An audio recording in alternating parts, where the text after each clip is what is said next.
Days of Darryl LaMonica to Ken Stabler to Jim Plunkett. The Raiders have been the team of the big play, the game breaker. But this season with Plunkett sidelined, it's been a slower process offensively with Marcus Allen used as the workhorse, and he's run for 1,063 yards. The Broncos in recent weeks have been the team of opportunistic finishes. Last week against San Diego, a sudden ending in sudden death overtime as Dennis Smith blocked the Bob Thomas field goal attempt, leading to this. Lewis Wright going 60 yards for the touchdown as Denver beat San Diego. So the Broncos now 8-3 on top of the AFC West. One full game in front of the 7-4 Los Angeles Raiders. Hi, everybody. Marv Albert along with Bob Greasy. And this is the first of the home-and-home series between these two clubs. They'll do it again, resuming in Denver 2 weeks from now.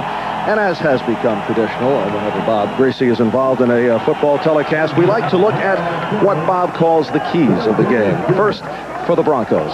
Well, Denver has to be able to establish some kind of a running game, Marv. Dan Reeves said coming into the game that the Raiders rushed the passers on all 3 downs. It's going to be tough for the Broncos to do that today because they're missing their star running back, Sammy Winder. And Winder out at least 2 weeks because of arthroscopic knee surgery. Raiders have a couple of injuries. Lyle Alzado sideline, and the safeties, Van McElroy and Mike Davis, sitting it out. What about the Raiders? What are the keys? The Raiders have to have a good game from Mark Wilson. They rely a lot on Marcus Allen and Todd Christensen, but he has to spread the load. He has to get the ball to his young wide receivers a little bit and spread the load of the offense. So it will be the Los Angeles Raiders and the Denver Broncos. And is this Raider-type weather? It is a rainy, nasty day at the Los Angeles Coliseum.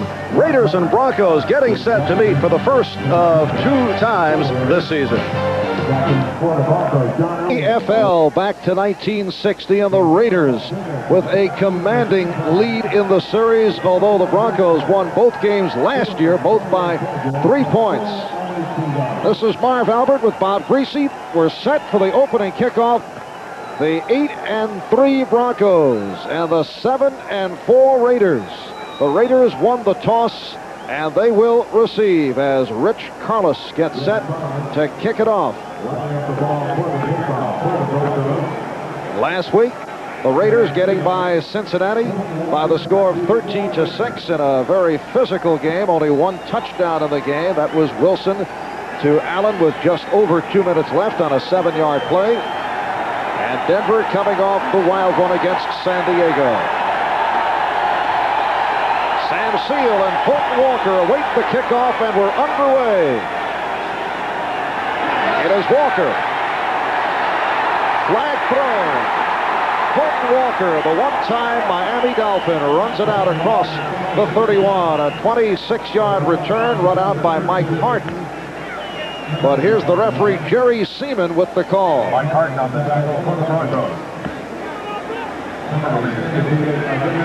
And as you saw, it is against the Los Angeles Raiders.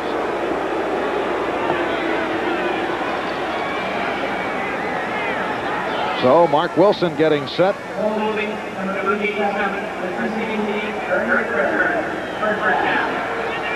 And the Raiders have pushed back to the 9-yard line. Marcus Allen having another outstanding year. The lone rookie there is Jesse Hester. Todd Christensen was blanked last week by the Cincinnati Bengals, and tackle to tackle, it's Davis, Hanna, Mosbar, Marvin, and Lawrence. First down, Raiders from their 9.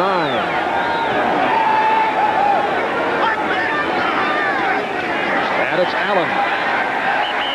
It was all Marcus Allen last week. Reuben Carter, the nose tackle, and Rulon Jones combining. And up front, Jones, Carter, and Chavis. Rulon Jones with 9 sacks going into today, tied for second in the AFC. Carl Mecklenburg off to an outstanding start with 7 sacks. We'll also see a lot of Ken Woodard rotating with Tom Jackson. Steve Foley making his second start since coming off injured reserve, and Dennis Smith off the sensational day last week. Second down and 5, and Wilson able to loft it out. It's broken up, intended for Allen. Nice touch, though, by Wilson trying to hit Allen. Ricky Hundley, the linebacker, backing up and got a piece of it. Let's check out the Grisey scouting report. Marv, one of the things the Raiders like to do is get the ball to Marcus Allen, either running or passing. This play that you've just seen was this Hester, the wide receiver, came to the inside, and Allen went to the outside. The other man they like to get the ball to is Christensen, number 46. And as I mentioned, had their troubles getting the ball to Todd Christensen last week. It's a 3rd and 5 from the 14.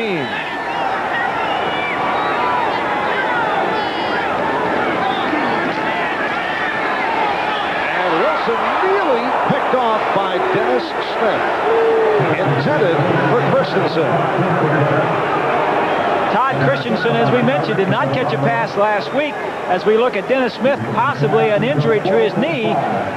Smith jams him at the line of scrimmage. This is a great matchup all day. Smith reads the out, should have intercepted the ball and put the Broncos ahead 7-0. But he turns his ankle, or his knee, right there, as you saw at the end of that replay. That'd be a big loss for the Broncos if he can't play. All right, Smith was able to get up and head to the sideline, and apparently he's in fact, no, now he's on the field, so he is okay. As Ray Guy gets set to kick from his end zone. The speedy Vance Johnson is back and lets it fly out. So let's take a look at the Denver Bronco offense. John Elway in a homecoming in his 3rd season out of Stanford. Gerald Wilhite, one of only 3 healthy running backs with Sammy Wider out of action. You see the rookie Vance Johnson, and they go with the H-back and the tight end and Wright and Kay, and they have been looking for the tight ends the last couple of weeks. Solid offensive line. Studdard, Bishop, Bill Bryan in his 58th consecutive start, Howard and Lanier. So a first down from midfield for the Broncos. We are just underway in Los Angeles. And here's Wilhite to the 45, and a flag is down. Rod Martin on the stop of Gerald Wilhite, who last week against the Chargers suffered a pinched nerve in his neck, so he is not completely healthy. Against Denver. Marv, you mentioned that the running backs for the Broncos are not healthy, but when you only play one, you only need 1 or 2 good ones.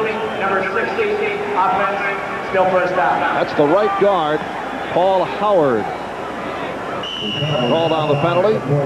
And defensively, as always with the Raiders, we'll see lots of shifting, but Long, Piquel, and Jones. Sean Jones, second-year man from Northeastern, replacing the injured Lyle Alzado. Reggie McKenzie, the rookie from Tennessee, has played very well.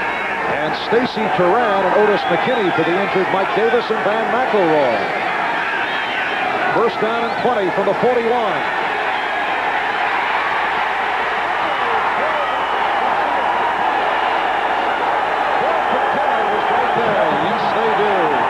Piquel with the sack.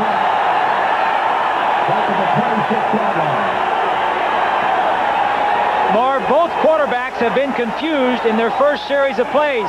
The Raiders doing something a little differently. Man-to-man coverage. It was a screen to Elway's right side, and with man coverage, there's a defensive back right in the receiver's face. He couldn't throw the screen, and as soon as Elway saw that it was man coverage, he should have looked somewhere else. Poor read on Elway's part, but Wilson earlier was also confused. 7.5 sacks on the season for Piquel. Second and very long from the 27. It's Wilhite out to the 35, and this crowd is with it this week as opposed to the uninspired crowd that we heard here last week when the Raiders took on the Cincinnati Bengals. One of the men in the defensive line the Bengals will be concerned about is 75 Howie Long. He moves wherever the defensive coaches want him, usually over who they think he can rush the best. But there you see number 70, Studdard, getting a great block, helping Bishop, and he was not a factor. Third down at about 25. That's Watson in motion. And this is Sewell. the rookie from Oklahoma. Stopped by Jeff Barnes, who followed him across. Sewell running a little tentatively. When you have a Sammy Winder injured and a Gene Lang, who would normally be the next man in there, when you drop off to Wilhite and Sewell, you really lose something. The point I was making a little bit earlier, when you only play one back, you only need one healthy one. Maybe they can get a full game out of the two healthy ones that they have today. Well, Lang also bothered by an ankle sprain. You see Fulton Walker awaiting this punt. Chris Norman in his second year out of South Carolina from his 25. And Walker moves up. He's to the 35.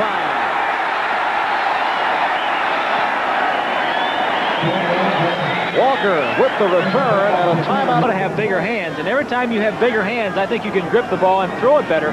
Elway likes to throw the ball much harder, has smaller hands, and I would anticipate if there's an advantage, it would have to go to the Raiders and Wilson. What kind of condition is the field in? Field is good. There was a ball game here yesterday, USC and UCLA. It did not rain during that game. The field is firm. It started raining about 10 to 12 minutes before game time, so it's good field. It's a little slippery right now. 32-yard punt by Norman, a 16-yard return, so the first down from the 43. Wilson with the time. Jesse Hester on the deflection could not hang on. He had a second shot at it as Dennis Smith got a piece of it. First down pass. The Raiders want to loosen everybody up, fake the draw to Marcus Allen, and then a square in. Not a very well thrown ball. As we said, the ball is probably wet. The grass is wet. And even if the officials dry the football off, as soon as they put it down, the bottom of it is going to be wet. Second down play. Mark Wilson 0 for 3. He's been intercepted 9 times his last 4 games. Marcus Allen on a delay to the 49. Stopped by the inside linebacker, Steve Busick. We're early first quarter with no score at the Coliseum. The Patriots have come from behind. They've tied the Jets at 13. And Tony Eason has relieved the injured Steve Grogan. That's the final score. Miami knocking off Buffalo 23-14. Chicago winning big over Atlanta, and the Refrigerator did score from a yard out. Washington leading Pittsburgh 30-23. It's a third down and 5. And Wilson throwing. Let's see, Marcus Allen incomplete. Randy Robbins on the coverage. That tells you a little bit of how Joe Collier thinks of Robbins, to put Robbins on Marcus Allen, one of their top receivers coming out of the backfield. The Broncos going with 6 defensive backs, 4 linemen, and Mecklenburg in their normal defense. Marv is playing a defensive end. A little bit different look for the Raiders than they expected. And the Broncos now have depth in the secondary because of the playing time that Lilly and Robbins have gotten due to injuries earlier this season. So they're in good shape. They're back and healthy. Wide Ray Guy punting from his 34. And Wilhite lets it carry out a short punt but no return. And a time Thursday here on NBC Sports, a Thanksgiving special. The New York Jets and the Detroit Lions from the Silverdome in Pontiac. 12 o'clock Eastern time. It'll get underway with NFL 85 and host Bob Costas and Dick Enberg. And Merlin Olsen will be joined by Bob Greasy and the Telestrator. Or is it the Telestrator and Bob Greasy? Instead of a turkey under my arm, I'm going to throw this Telestrator and head on up to Detroit. Getting violent. And the Jets and the Patriots now in overtime as the Jets look to the short work week. The Broncos from their 26. No score, 5 minutes gone by in this first quarter. And Elway hands it off to Wilhite. Sean Jones, number 99, in his second season out of Northeastern, the man replacing the injured Lyle Alzado in on the stop. Well, Jay Schrader replacing the injured Joe Theismann, leading the Redskins to the victory, and we'll hear more from Joe Theismann at halftime in a chat with Bill McAtee. Cleveland now tied with Pittsburgh off the victory over Cincinnati. What has happened to that Bengal offense? Second down and 9.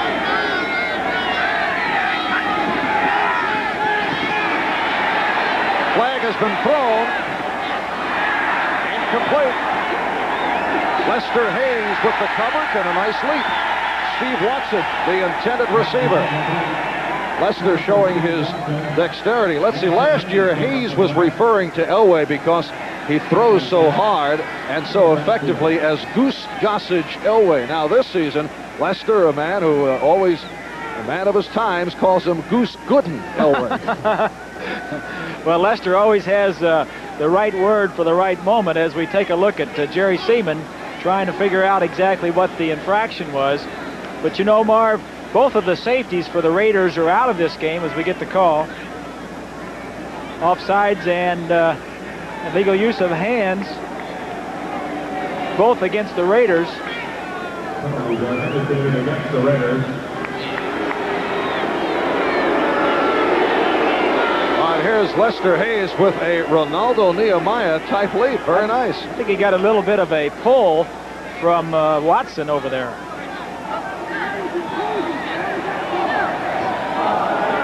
Number 37, defense, penalty decline. And it's called on Hayes. Number 37, defense, penalty accepted. Well, we had two flags on Lester. One he lined up offsides, and the other one he had his hands in Watson's face. Probably why Watson, at the end of that play, grabbed a hold of Lester and threw him over the bench. But the point I was going to make, Marv, was the defensive secondary for the Raiders is hurting. Mike Davis, their strong safety, and McElroy, their free safety, both out. But the two men that they really need are the corners, and they're healthy, and they can cover those wide receivers. Denver first down from their 32. Watson in motion. And it's to the tight end, James Wright, at the 38. Hayes on the coverage. San Diego in another wild ball game. Leading Houston, they've come from behind. They lead by 35-34. Detroit and Tampa Bay go to overtime, so we have two overtime games going. And that's a final. New Orleans over Minnesota, 30-23.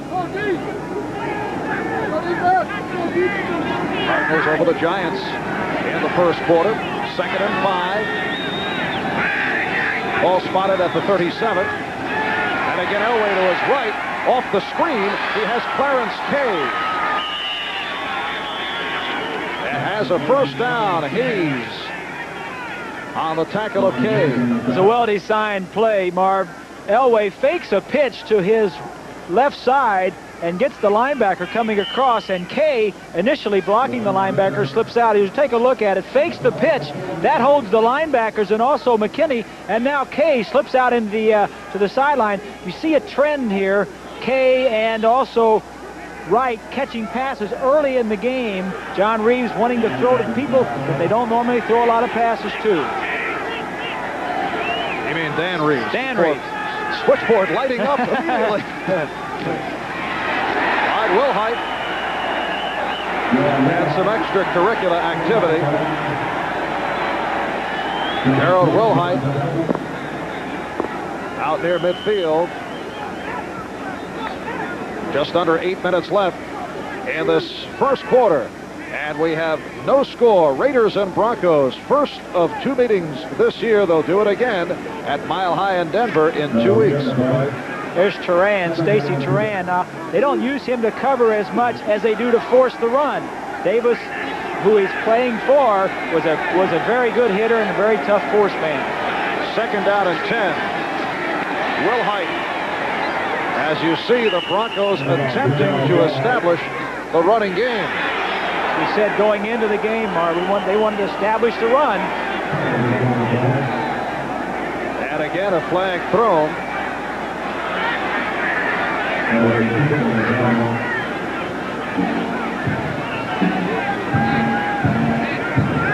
And again against the Raiders, and looks to be Lester Hayes once again.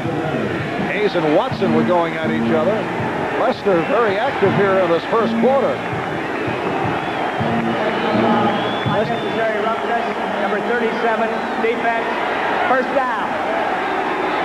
That's Willie Brown right there with the cap on, the coach, the defensive backfield coach, talking to Lester, saying, just settle down. Willie, with 39 career interceptions, leads the Raiders, but he didn't do it that way. He was always tough and aggressive, just pulling Lester out to cool him down a little bit, but that's the intimidation. That's the way the Raiders like to play. And the Raiders lead the AFC in yards penalized. Hayes called for the personal foul. First down at the 32. And Elway firing for Watson. Sam Seal on the coverage of Steve Watson, the man they call the Blade, in his 7th season out of Temple University. Well, it didn't take the Broncos long. As soon as Hayes went out, here's Seal. Watson's going to run straight up the sideline, and immediately they go to the man that came in fresh off the sideline. Man-to-man coverage. Watson gives him a little move to the inside, and then straight down. The ball is just overthrown. The Raider defense did not allow a pass completion for more than 20 yards last week against Cincinnati in what was a tough defensive battle. Very physical ball game. Deep drop by Elway. And that time confusion as Clarence Kay pulled up inside the 20. Elway thinking that Kay was going to run a deeper route to the flag, but with the coverage, he adjusted his route. One of the difficult things about this offense is it has a lot of different reads. You see a coverage, you run a different route. That time Elway read one thing and Kay read another. Dallas in front of Philadelphia in the first quarter, 7-3. And the Los Angeles Rams playing in Anaheim this afternoon, leading Green Bay 7-zip. Third down and 10.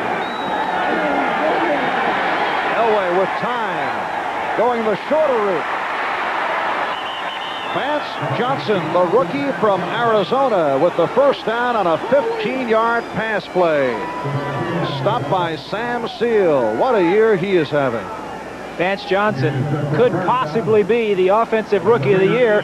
This time just tight man-to-man coverage in the secondary. Johnson comes down, breaks to the inside, and then back to the outside. That's why you see the separation between he and Sam Seal, because he started in, Seal thought he was going across field, and then he broke back to the outside. Vance Johnson considered to be the fastest man to come out of the 1985 NFL Draft. First down off that reception at the 18. Here's Wilhite. Reggie McKenzie, number 54, the inside linebacker, on the stop of Gerald Wilhite. And the Chicago Bears make it a record of 12-0 as they wallop Atlanta. Atlanta coming off the upset of the Rams last week, and the Refrigerator scored a touchdown. Incidentally, the president of the William the Refrigerator Perry fan club is planning a postseason banquet, Bob, and he said we'll make a real effort to serve only fattening foods. Yeah, fast food, right? 2nd and 8. Elway tried to drill it through, intended for Watson. Haynes on the coverage. John Elway has sung the praises of Vance Johnson for one reason, and that is speed. That allows him to get through. One of the things they like to do is get him through the secondary and take the free safety with him. That opens it up for the other side, the possession receiver, who is Steve Watson. They like to get him the ball right here in the middle of the field. Elway now has a 3rd down and 8 from the 16.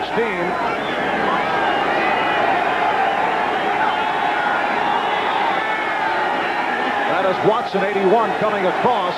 Elway looking that way, then goes the middle and has it. Let's see where they spot it. It is a touchdown. A 16-yard touchdown pass play. And the Broncos take a 6-0 lead as he split through Turan and McKinney. Watch the two safeties now back here. The two safeties are just playing deep now. You'll see the receivers come down. They're man-to-man coverage down here shallow, but the safeties are supposed to help out. Watson will break to the outside and then come back in. There you go, right in front of the safeties. One of the things they missed by having those two safeties out of the ball game. And Rich Carlos connects points on the extra point. 11 plays, 74 yards, 5 minutes and 11 seconds, capped off by the touchdown. Who moments ago caught his 4th touchdown pass of the season. Elway throwing number 16. And a drive that took some time, 5 minutes, 11 seconds. Steve Watson has said that with that more speed in the lineup with Vance Johnson, he's getting a lot of attention, and Watson has caught more passes in the last 2 weeks than he has in a long time, and he attributes that to Johnson. High short kickoff by Carlos, and here's Fulton Walker on the return. And a good one. Fulton Walker running it out for 27 yards on the return. Ricky Hundley tripped him up. Here's another look at that Elway touchdown pass. Watson in motion. Hayes coming across is going to get lost to the outside, and then Watson is going to go back into the middle. Motion tries to disrupt the bump and run tactics. Now watch Lester Hayes as he comes across. Watson goes back to the inside, and Hayes is to the outside. He's wide open in the middle of the field, and the safeties cannot get there in time. 5 minutes left, first quarter. And the Raiders first down from their 39-yard line. Hester in motion. And it's Marcus Allen. Change of direction. What a move!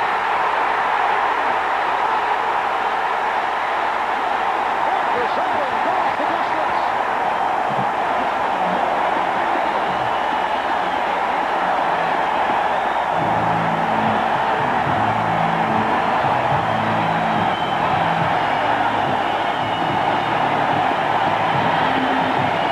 Allen goes 61 yards off a spectacular change of direction. Dan Reeves shakes his head, kind of smiles, and says, coming in, we knew we had to stop Marcus Allen. Take him out of the game. Kind of shook his head as if to say, well, that's a great back. You can't stop him all the time.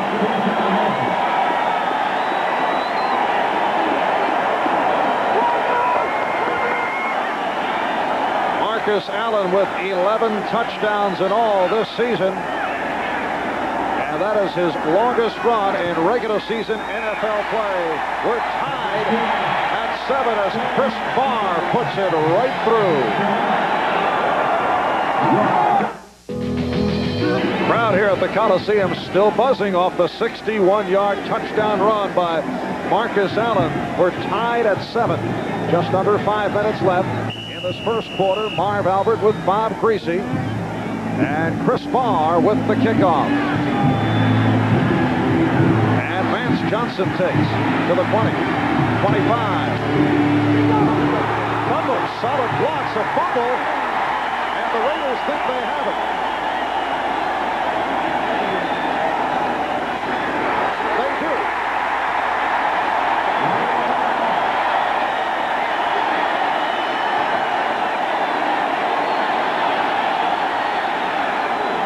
You know, normally, Marv, when you're playing at home, the crowd is your 12th man. But take a look at the umpire, Rick Stewart, right here. As Allen runs and cuts back, Rick Stewart, the umpire, is going to get a big block on 77 Mecklenburg.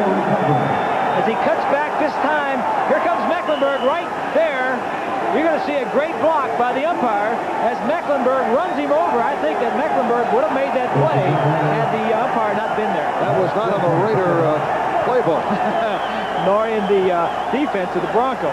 Jeff Barnes on that recovery, and here are the Raiders taking over. Frank Hawkins to the 25. Jim Ryan, the outside linebacker, on the stop. The Broncos came into today's game tied with Pittsburgh, having lost the fewest fumbles in the NFL, but they just lost one of theirs. Barnes, in his 9th season out of California, he came up with the ball off the fumble on the return by Vance Johnson. 2nd and 7. Hawkins picking up 3. Hester goes to the left. Williams to the right. Allen and Hawkins, the running backs. Wilson with time. And it's intercepted. Steve Foley, the free safety, on the intercept. And it's change of turnovers. And Mark Wilson hearing it from the crowd. Todd Christensen on the tackle of Foley. For Foley, his 3rd interception of the season. Steve Foley has always been a big play. As you see him at the top of your screen, just looking all the way eyes vision all the way on Marcus Allen. A poor throw. Foley sees it all the way and comes back, and it's interception and fumble recovery evens out the turnovers. Ball was way overthrown. Crossing patterns going over the middle of the field. Foley didn't know who to go with, stayed at home and made the interception. Wilson has now been intercepted 10 times his last 5 games, and he is 0 for his first 5, so off to a bad start. First down for Elway from the 22. Wilhite up the middle. Out to the 30. Gerald Wilhite, who earlier this year was bothered by a knee problem. Last week suffered that pinched nerve in his neck. In his 4th season out of San Jose State. And a Bronco, as you can see, is down. McKenzie and Turan on the stop of Wilhite. And it looks like the tight end Clarence Kay. 3:40 remaining in this first quarter. It has been action-packed. Marcus Allen, 61-yard run. Elway capping off a good Denver drive by connecting with Watson. You know, Marv, we did the game here last week, Cincinnati at the Raiders, and I kind of got the feeling that Cincinnati was a little bit intimidated. You don't get that feeling with the Broncos. The Broncos in the same division, the Western Division, playing the Raiders twice a year for the last how many ever years. You don't have that same intimidation of the teams when you play them twice a year. You get to know each other. It's like playing your back next door neighbor. Check of the scoreboard. Philadelphia leading Dallas. Rams over Green Bay in the second. And Kansas City leading Indianapolis. Kansas City trying to stop that 7-game losing streak. Talk about the intimidation Dan Reeves suggested to his Bronco players during the week. Well, slap some people around. Get involved when you're still in Denver. Get ready for the Raiders. 2nd and 2. And the screen for Wilhite. And a Denver first down. Stacy Turan running Wilhite out. Dan Reeves says it's all right to be in a bad mood this week. You know, go home and kick your dog around a little bit. We're playing the Raiders. Dennis Smith says, I can't wait to play this game. It's like a home game for me. Obviously, he went to USC, so he feels like coming home. But he and also Tom Jackson, the motivational, inspirational leader, loves to play the Raiders. And like I said, I don't think the Broncos are really that intimidated like a lot of teams are. This is a game made to order for Smith, who is a very tough physical player. First down from the 36. And Elway wants to talk it over. Timeout is called. When you see a quarterback do that, Marv, usually he's got the wrong play called and it's too late to check it off. Very rarely is it the defense that makes him call that timeout. Elway 5 for 8 to this point, 56 yards, and 1 touchdown. So he calls the timeout with 3:14 remaining in this first quarter. In 77, remember this, in a surprise, kicker Jim Turner catching the touchdown pass as the Broncos went on to beat the Raiders to make it at that time a record of 5-0. Denver doing it convincingly. October the 16th, 1977. Been a great series as we take a look at Lyle Alzado, who had surgery on a torn Achilles tendon earlier in the week, and says I'll be out there rooting my comrades on. He is probably the most intimidating player on the team. I mean, you talk about rough and tough guys. Lyle really isn't that way, but he comes across that way. A cast with some wrapping on it to keep it from coming off. I'm sure Alzado, if he gets in there a few weeks from now and he doesn't like that cast, he'll dunk it in a swimming pool or a tub of water and get the thing off anyway. But for now, it's protected. Report on tight end Clarence Kay, who was knocked down just a moment ago. The wind was knocked out of him, but he's okay. And will return. And set to resume. First down from the 36. And it's Steve Sewell on the draw. And you see the Raiders with the gang tackle led by inside linebacker Matt Millen. And the outside man, number 91, Brad Van Pelt. Steve Sewell, a rookie from Oklahoma, had a strong game some 5 weeks back against the Kansas City Chiefs when Sammy Winder had the flu and was a last-minute scratch. He's averaging about 3 yards per carry. 2nd and 7. That's Sampson, 84. Elway looking for Sampson. Underthrew. Mike Haynes on the coverage, and the Jets defeat the Patriots in overtime, 16-13. So the Jets now with a record of 9-3, and they are by themselves on top in the AFC East. New England at 8-4. Miami with the victory. They too are 8 up, 4 down. And the Jets will take on the Detroit Lions Thanksgiving Day here on NBC this coming Thursday. 3rd down and 7. Again, Sampson in motion. Elway running out of trouble. And has the 1st down and additional yardage. John Elway, who averages 5.5 yards per carry, leading all NFL quarterbacks in that department, runs 15 yards for the 1st down. This is the one thing John Elway has above all the other quarterbacks in the league. Obviously, he's a good thrower, and he's got a strong arm, but his ability to avoid the rush and take off downfield and get the 1st down, smart move to get out of bounds, that is what gives the defensive coordinators around the league all the nightmares when they play the Broncos. The ability for Elway to run. 1st down at the Raider 46, tied at 7, 2:20 remaining. 1st quarter. The tight end Wright, 87 in motion. Wilhite inside the 40. Good pickup by Gerald Wilhite. McKenzie and Turan on the stop down the freeway. The Rams leading the Packers 14-7. A 98-yard kickoff return by Ron Brown, an 86-yard kickoff return by Ron Brown. Ron Brown going wild for the Rams. Could be the day of the big plays. We had one with Marcus Allen going for 61. 2nd and 2 at the 38. Nice play. Wilhite has the 1st down. Mike Haynes on the stop. A shot put type release that time by Elway. Well, it's a misdirection play. Watch on your left side, the 2 tackles, the guard and the tackle pull, and Elway has to fend for himself out there with the defensive end and linebacker. Just gets the ball off. It's plain to see that the Raiders have seen that play before, having played the Broncos for so many times, so many years. They see that play, and Elway executes it very well, but his athletic ability is what made that play complete. As you see, the Broncos dominating here in this 1st quarter. We're just under a minute remaining. However, on the scoreboard, tied at 7.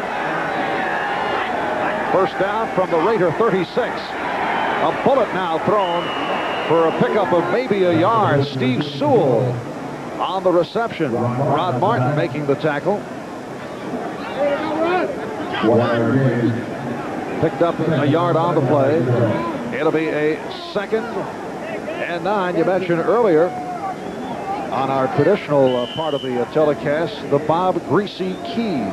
And you said that the Broncos must establish the run. What are you feeling? Well, I think they're doing a good job of it. They're throwing some on 1st down, but they're also establishing the run, and they've got a good drive going here. And this the 9th play of this drive.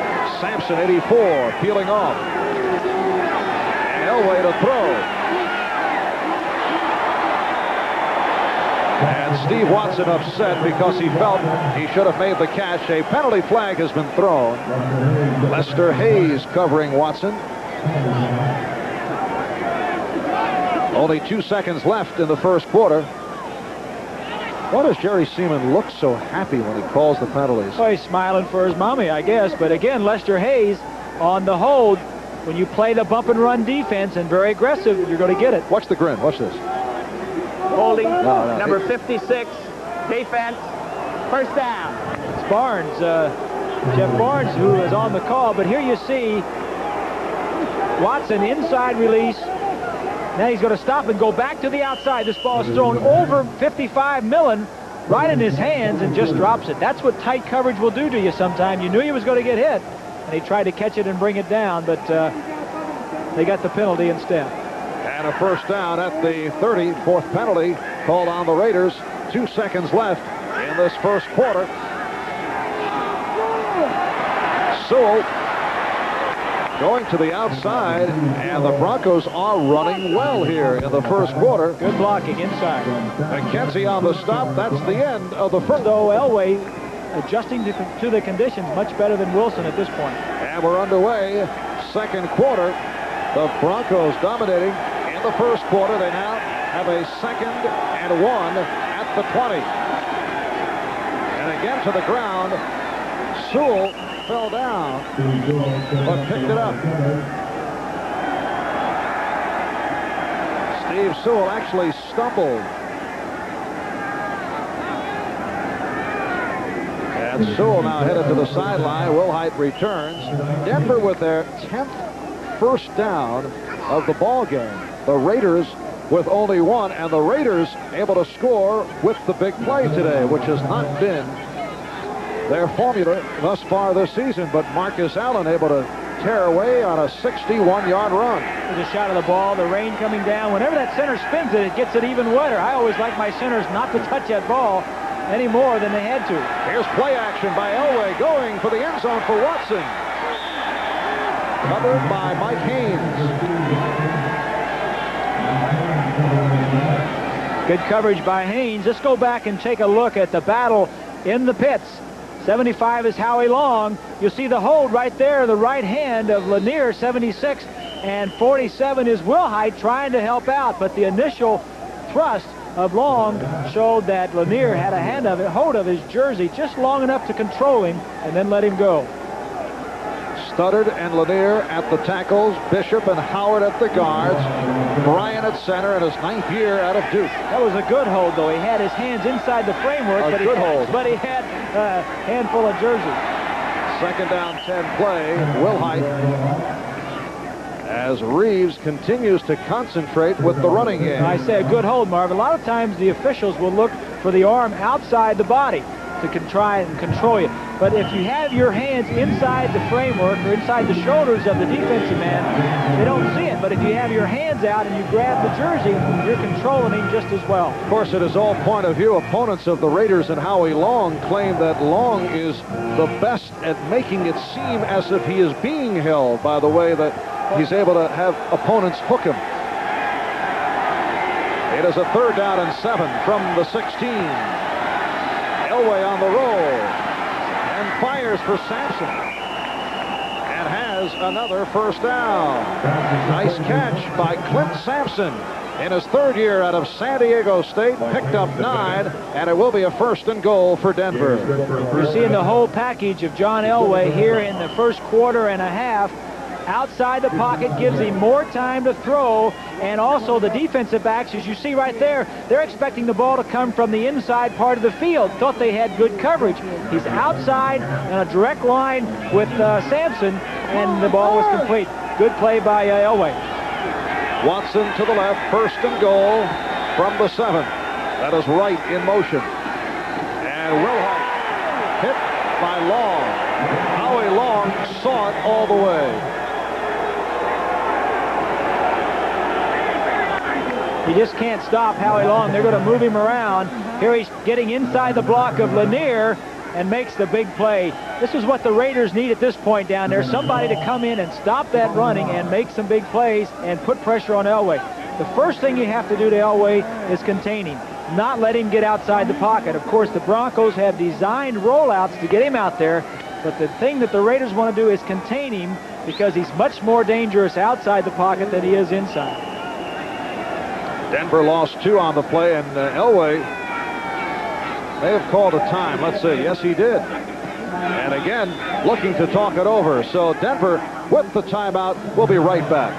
15th play of the drive for Denver. 2nd and goal from the 9. Elway flipping it in desperation, intended for Wilhite, who claims he was being held back.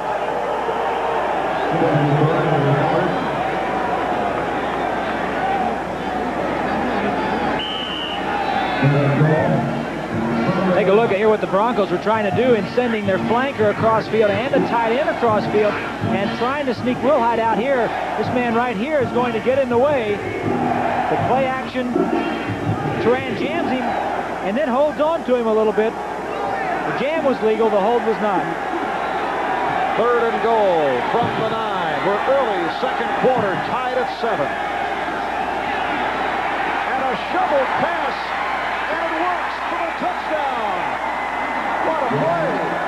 Will Hyde goes 9 yards for the score.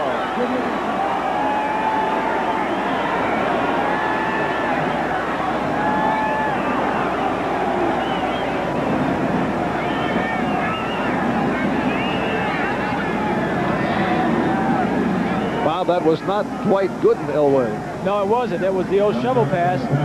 And watch Elway pull the defensive man to him and then shovel the pass forward. That's where you give your quarterback up to the defensive end so you can get a touchdown. Good effort by Will Hyde in forcing his way in.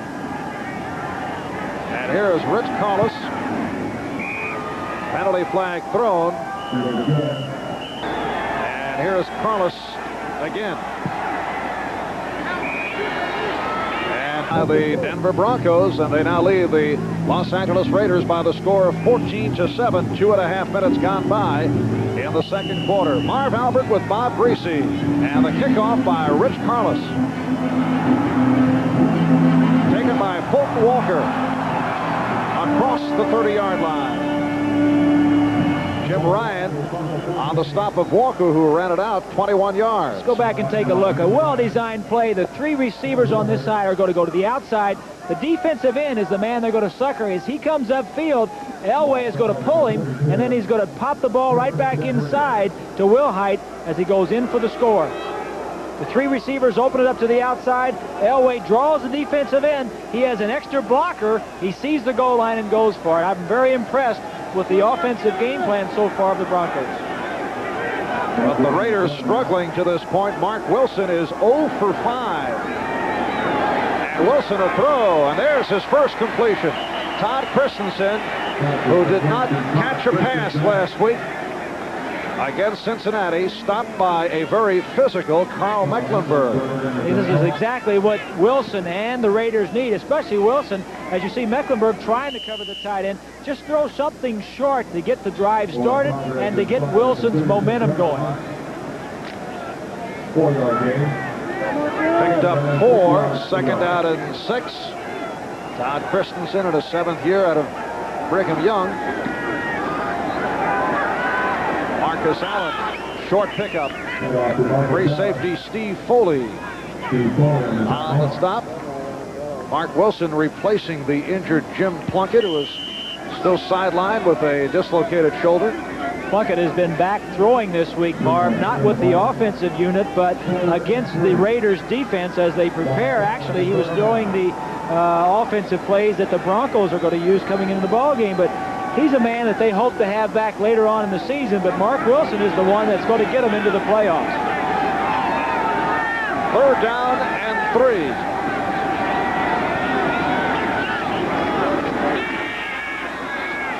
And Wilson goes to middle. Doki Williams on a long gator inside the 35. Brought down by Steve Wilson, a 28-yard play. Good play calling. Tom Flores not throwing the ball deep and not holding the ball real long, as the Raiders have a tendency to do, but a crossing pattern by a wide receiver, Doki Williams, with a lot of speed. Get him the ball, get something going, and now they've got the ball in good field position. Doki Williams has, as you say, the good speed, also has the jumping ability, but he has been inconsistent. Last week against the Bengals, he caught 4 but dropped several. First down for the 33. Marcus Allen picked up a couple. Rulon Jones on the stop. 5 carries, 77 yards for Allen. 61 on that touchdown run. 75. Rulon Jones throws the tackle. Davis out of the way, gets across and gets a piece of it. Jones probably having his best year of his career. Dan Reeves says he's been steady all year and just having an outstanding year. 9 sacks for Rulon to lead the Broncos. Last year led with 11. Second down and 8. Deep drop by Wilson. And again, the completion for a first down to Doki Williams. So Mark Wilson, after going 0 for 5, has caught fire. I think what has happened, Marv, is that the offense has kind of said, hey, we've had a long rest on the bench. Let's go out there and execute some plays. You don't need a lot of skill to do this. Good protection. Doki goes down and gets position on the defensive back and comes back to the ball. The only way Wright was going to get there was to interfere. Good play by the Raiders. 14-yard advance and a first down at the Denver 17.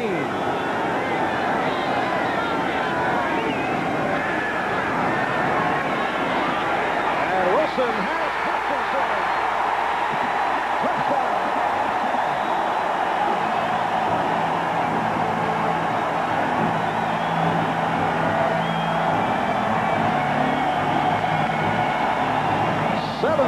Yard pass play, and what a series from Mark Wilson and the Raiders. Watch this move, and out and up. You saw him look back, and that was the key. When he looked back for the ball, Wilson thought the ball was coming. Now that's, you know, that had to come from some film study during the week for them to know that that would work down in that area of the field. I'll tell you a little bit about the character of the Raiders, having the ball stuffed down their throat the entire way. The offense comes back and not doing much and puts the score on the board. And Chris Farr trying to even it,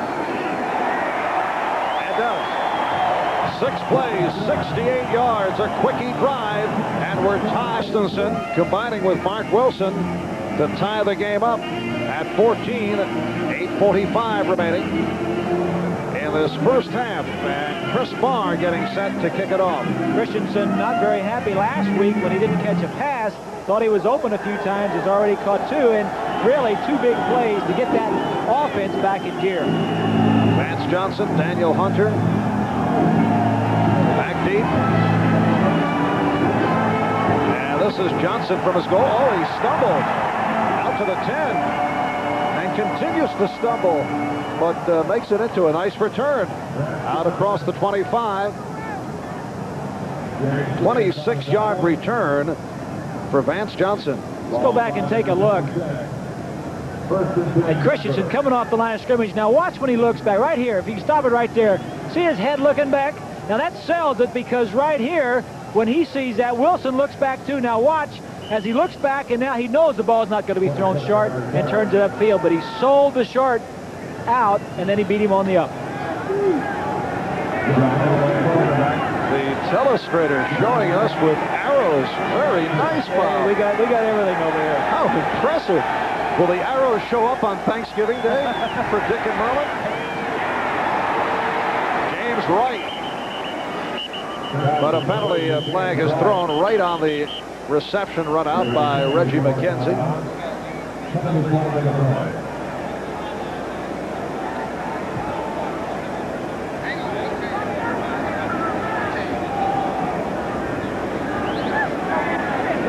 And it's against the Raiders.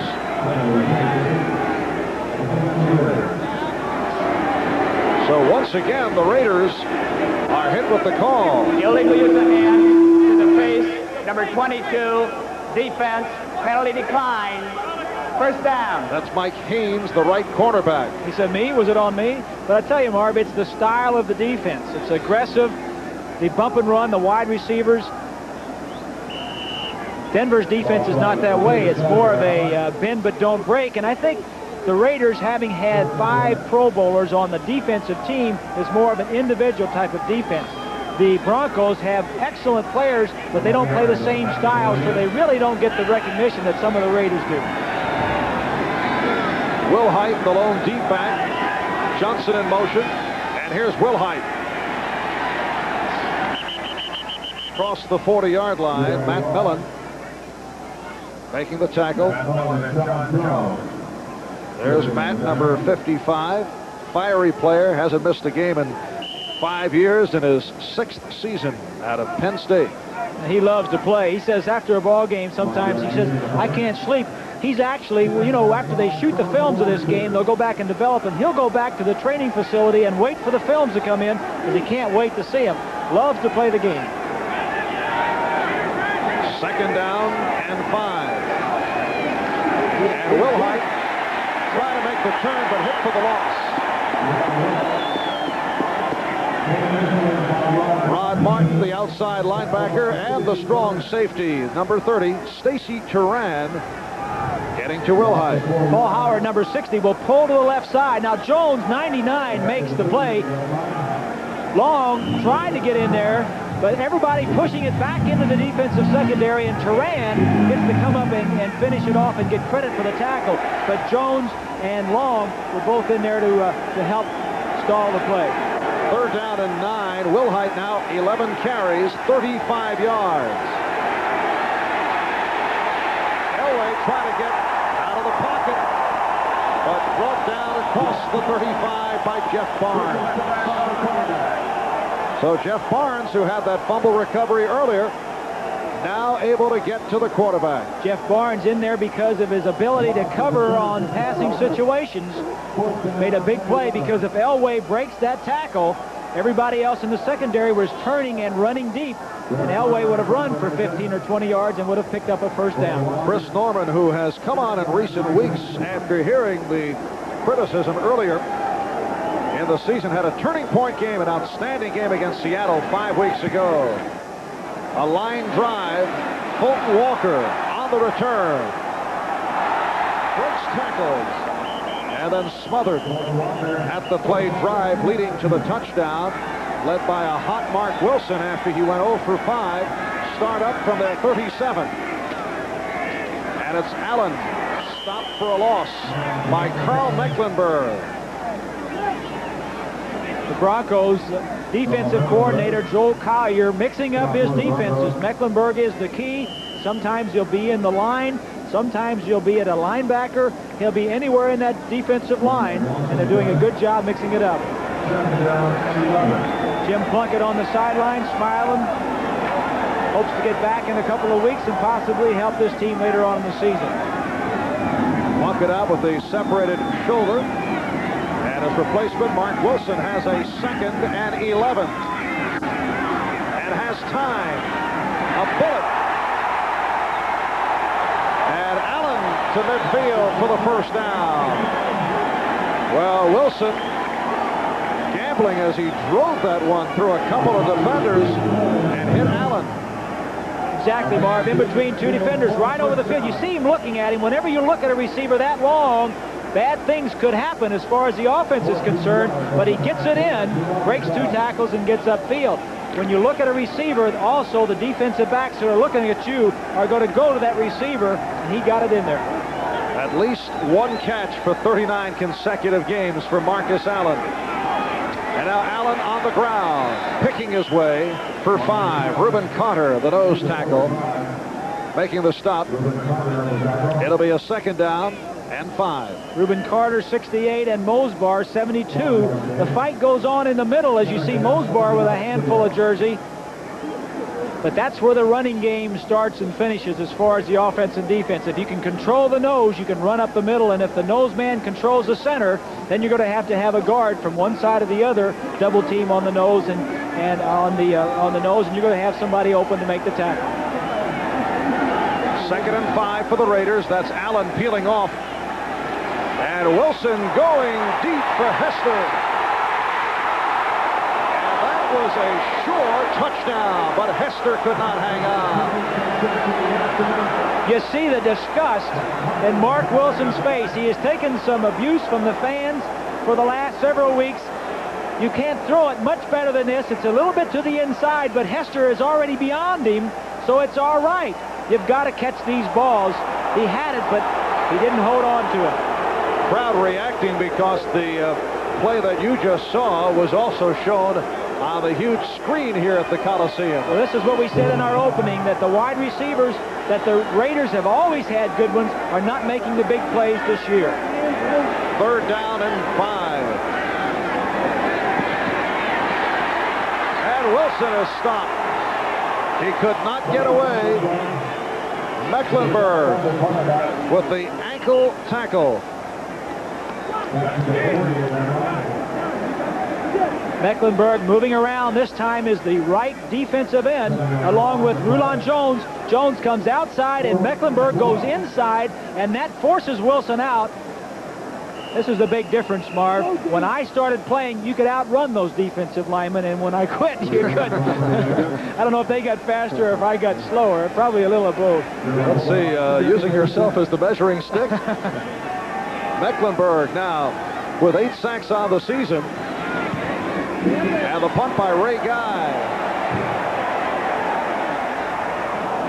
So it will come out to the 20-yard line. Now, last week was the first week that Denver did not record a sack, but Carl Mecklenburg getting on the board just a moment ago. With 3:48 remaining in this first half, we're tied at 14.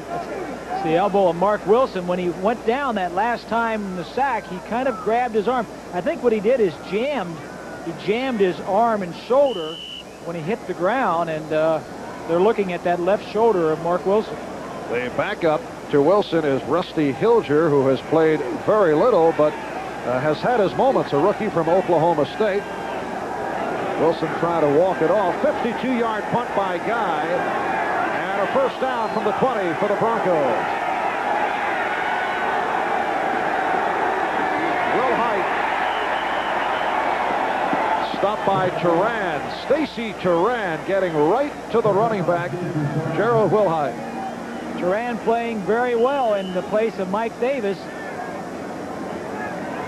Straight blocking, goes to the left side, and nobody picks up Turan. That was one of the concerns with Turan and also McKinney filling in for the 2 safeties. They need to come up and force the run. That's their safeties do that a lot. In fact, McElroy and Davis were the 3rd and 4th tacklers on the ball club. 2nd and 10 from the 20. Wilhite with a hole. Picked up 4. Millen and Piquel combined. On the scoreboard, Phil Simms just hit Lionel Manuel and a 10-3 Giant lead in the second quarter. 31-yard touchdown pass. Dallas leading Philadelphia, so Dallas at 7-4 and the Giants at 7-4. The Rams playing at Anaheim today, leading Green Bay 14-7 off those Ron Brown kickoff returns. One for 98 yards and another for 86 yards. 3rd down and 6 from the 24. That is Watson in motion. And again the shovel. And it's incomplete. The Raiders claiming it should be a fumble. That was a very dangerous maneuver by Elway because a lot of black jerseys were there. The Raiders say you can do it to me one time, but don't try it twice. Sean Jones, all 6'7" of him. Elway's going to sprint to his left and hope to pull Jones up the field. Jones plays the guard. Howard coming to him, and actually the ball hits his leg. Not a lot of room for Elway to get that pass, and that's what it is, a forward pass in there.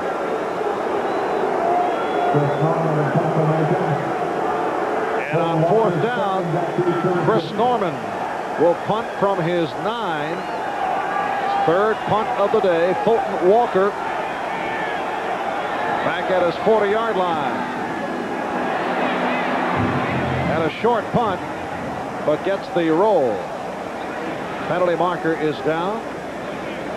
We're down to 2:12 left in this first half.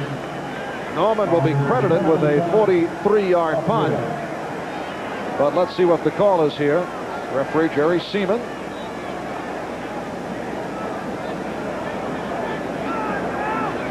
The umpire Rick Stewart, who threw the block earlier. And it is a holding penalty on the Raiders.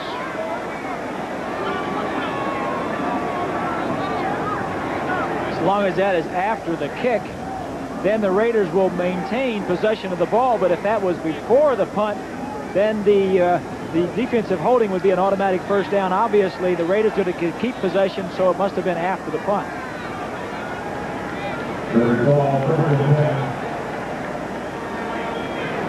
And a look at the Raider defensive unit. Number 87, receiving team, post-possession foul, first down. And that is Trey Junkin A backup tight end called on what has been labeled the post-possession foul. I believe that's Earl Leggett, the defensive line coach. Lyle Alzado over there talking to his buddies, trying to fire him up. Mark Wilson is all right. He is in there. Ball spotted on the 22 after the penalty. As the Raiders take over at their 22-yard line. Play action. Wilson throwing on first down. And it was nearly picked off on the deflection by Mike Martin through the hands of Dokie Williams. Marv, you can tell the confidence building in Mark Wilson. And the way I could see it, he was, after he had the play fake, he was sitting back there and he was bouncing on his toes. He was not rushing it. He was very confident, waiting for his receiver to come open, and threw a good ball. And it was an area where you didn't have a lot of room to fit it in there, but it was a good throw, and you could just tell the confidence building in Mark Wilson. Wilson went 0 for his first 5, then hit 5 in a row. The first incompletion should have been a touchdown pass. Jesse Hester dropping it in the end zone. Second down play. Marcus Allen. Fancy footwork out to the 28. Tom Jackson, the inspirational leader of the Denver Broncos, making the tackle. 2 minutes left in the official huddle. What's going on? I've never seen that happen before. They must be getting together just to go over their notes. They keep track of all the fouls and all the timeouts and all the other stuff. Camaraderie. I don't know. Coming up at halftime, NFL 85, all the scores and highlights, and more of the Bill McAtee conversation with Washington Redskin injured quarterback Joe Theismann. Cliff Branch on the field for the first time today, along with Tim Moffitt. It's a 3rd down and 4 from the 28. Looking for Christensen and broke it up. Dennis Smith batting it down.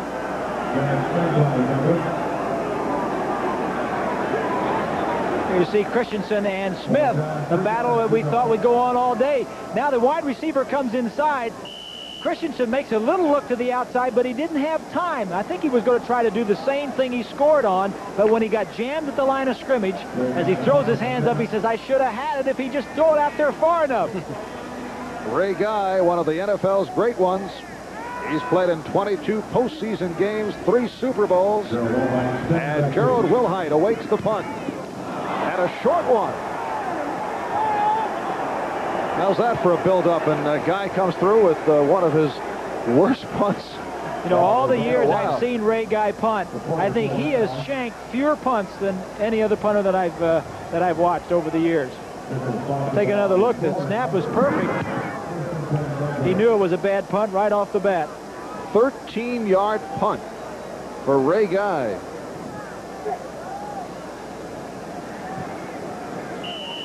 And this is a man who today went over 46,000 career yards, only the 6th punter in NFL history to do that. And he didn't do it with that type of punt. So the Broncos, first down from the Raider 41. Elway goes sideline for Watson. Run out by Lester Hayes.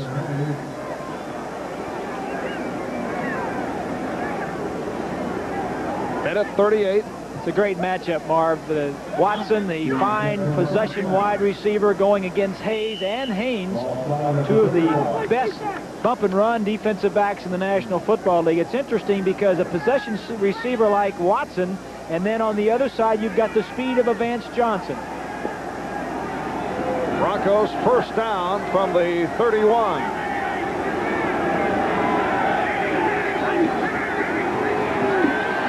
Elway rolling to his left and throwing. Vance Johnson with a spectacular catch. Otis McKinney on the coverage. Vance Johnson, with his speed, excuse me, Marv, just releases to the inside and then goes back to the outside. Now Watson doesn't have the speed to do that, but Johnson, with his quick release, can get away with it. 25-yard pickup and a 1st and goal. Elway throws it away. Like to correct a mistake that Bob made earlier. mentioning that Ray Guy had 46,000 yards in career punting. How is 46,000 yards? Who said that, Marv? Al Locasal, who was always on the case, mentioned it was 4,000 yards. Yeah, we correct the error that you made. Yes, our crack staff doing wonders here. It'll be a 2nd and goal from the 6. A minute 6 remaining. First half, we're tied at 14.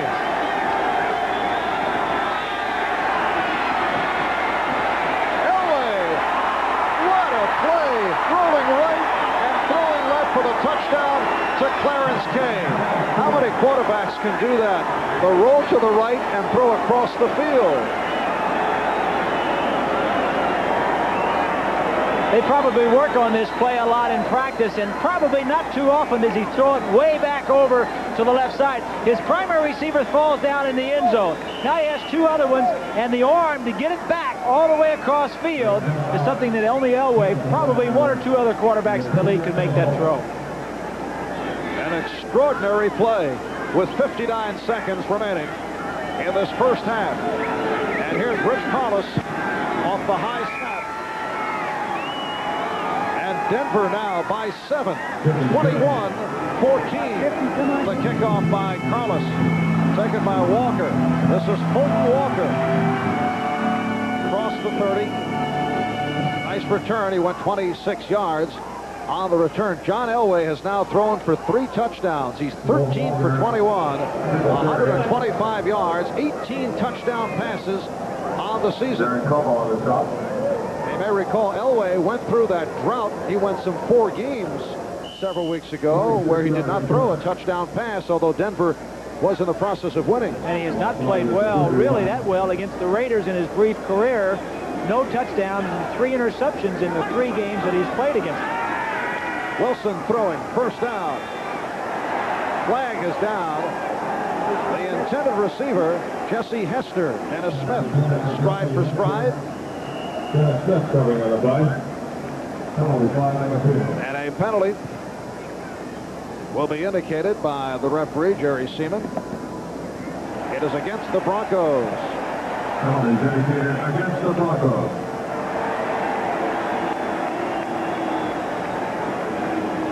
We are down to 46 seconds left in the half. Here's the call. Illegal contact, number 31, defense, first down. That's the quarterback, Mike Harden.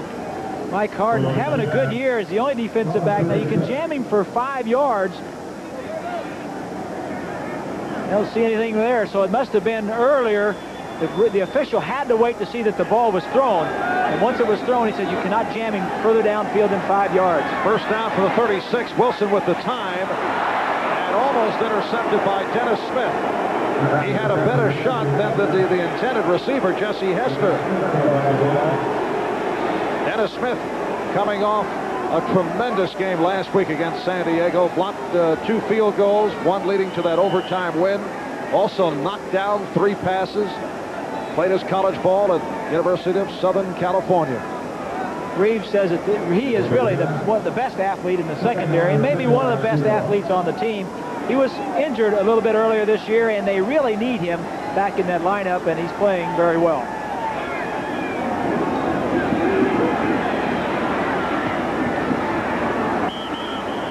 That is short of the first down. Hester on the reception. We are down to 30 seconds. Wilson only 6 for 16 for 84. Hi again, everybody. Bob Costas back at halftime, and in the game you're watching, the Broncos, who twice beat the Raiders by 3 points last year, lead them at the Coliseum 21-14 at the half. John Elway with 3 touchdown passes for Denver. Marcus Allen a big first half, including a 61-yard scoring run. The Raiders begin the day a game back of Denver in the AFC West. The Giants and the Cardinals in St. Louis have gone to the 3rd quarter. Phil Simms has a 31-yard touchdown pass to Lionel Manuel, and it's 10-3 in favor of the Giants. Dallas with 2 second-quarter touchdown passes from Danny White to Doug Cosby, leading Philadelphia 21-10. The Eagles are trying to sweep the Cowboys, 2 in a row in 1 season over them for the first time since 1964. Herman Hunter has a 74-yard scoring run in that game for the Eagles. The Rams and the Packers have gone to halftime in Anaheim. LA leads at 14-10. Both Los Angeles touchdowns, kick returns by Ron Brown. He brought back the opening kickoff 98 yards. Then after a Packers score, an 86-yard kick return for a touchdown.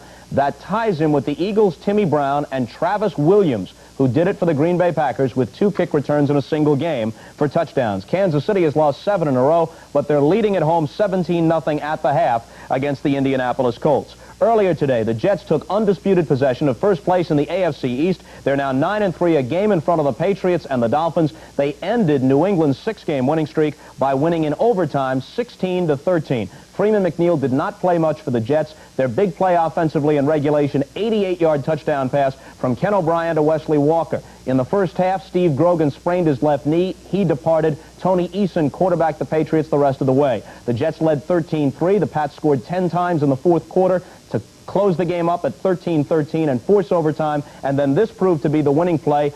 Kurt Sohn brought back a punt 46 yards, and that gave the Jets field position for this field goal attempt by Pat Leahy. He boots it right through from 33 yards out, and it's time for Joe Walton and company to celebrate as they win a crucial game against the Patriots.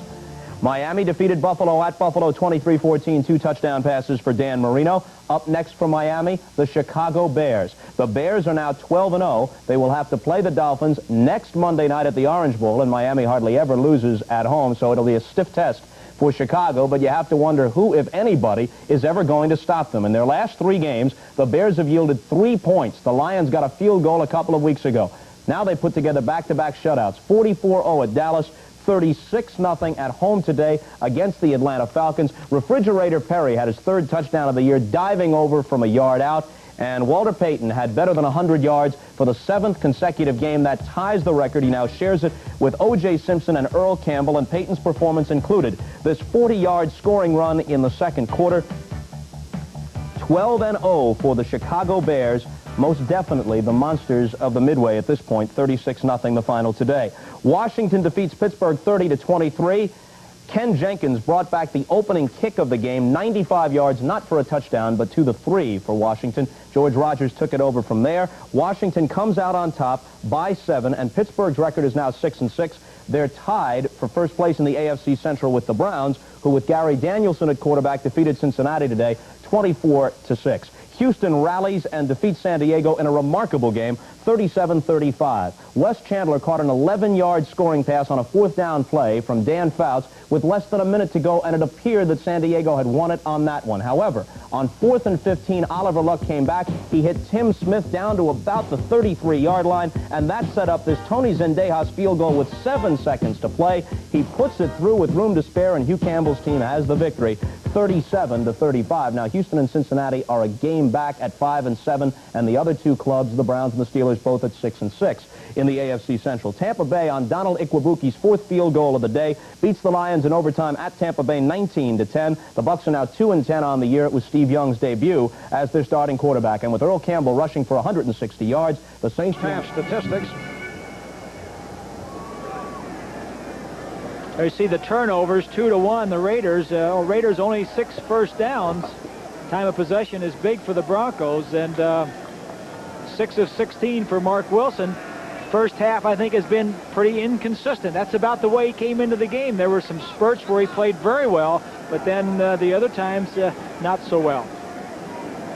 And it was a first half of streaks as Wilson missed his first 5 and then connected on 5 in a row. And I think Denver is pretty much on line to what we said going in. They have established some run, which has allowed Elway to have more time to throw. As far as Los Angeles, Wilson had that one good drive that really got him back in the ball game, but he's been inconsistent. And a key drop by the rookie Jesse Hester. Exactly. Could have been a touchdown. Wasn't Wilson's fault. Well thrown ball. But that's been their problem, as we alluded to at the top of the show. Elway 14 for 22, 128 yards, 3 touchdowns. Will Height has run 13 times for 39 yards, and he's caught 3 passes. And Marcus Allen, 88 yards on 8 carries, 1 for 61. So it carries right through, and they will bring it out. The Denver Broncos with a record of 8-3. They've won 2 in a row by virtue of wild endings over San Diego and San Francisco, while the Los Angeles Raiders 7-4 last week, getting by Cincinnati 13-6. Next Sunday, Raiders will play in Atlanta next Sunday. Denver will be at Pittsburgh, and then home for the Raiders at Mile High on December the 8th. First down at the 20. And it is Gerald Wilhite. Stopped by Matt Millen.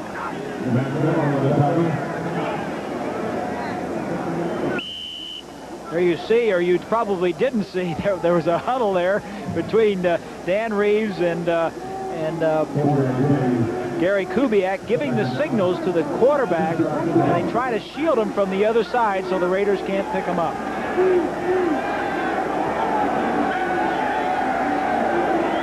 Second down and 7.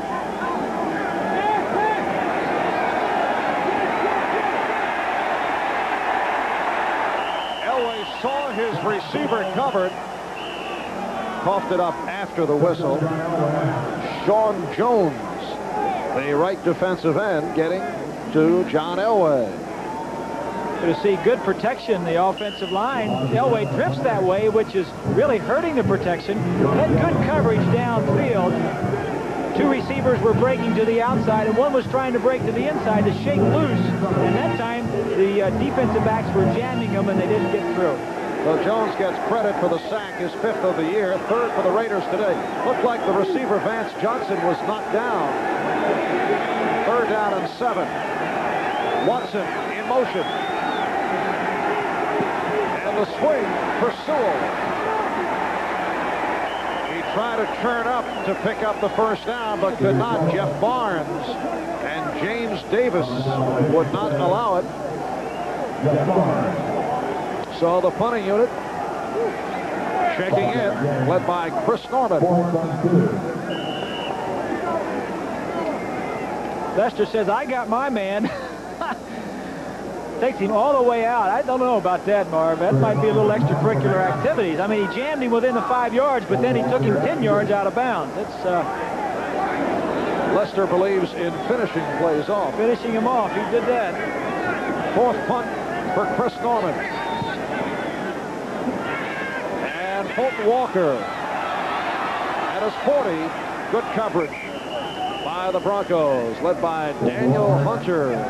First-year man from Henderson State, 35-yard punt and a 6-yard return. And here's Mark Wilson. And the Raider offense are back on. Bruce Davis, Henry Lawrence at the tackles, Charlie Hanna, Mickey Marvin at the guards, Don Mosbaum at center.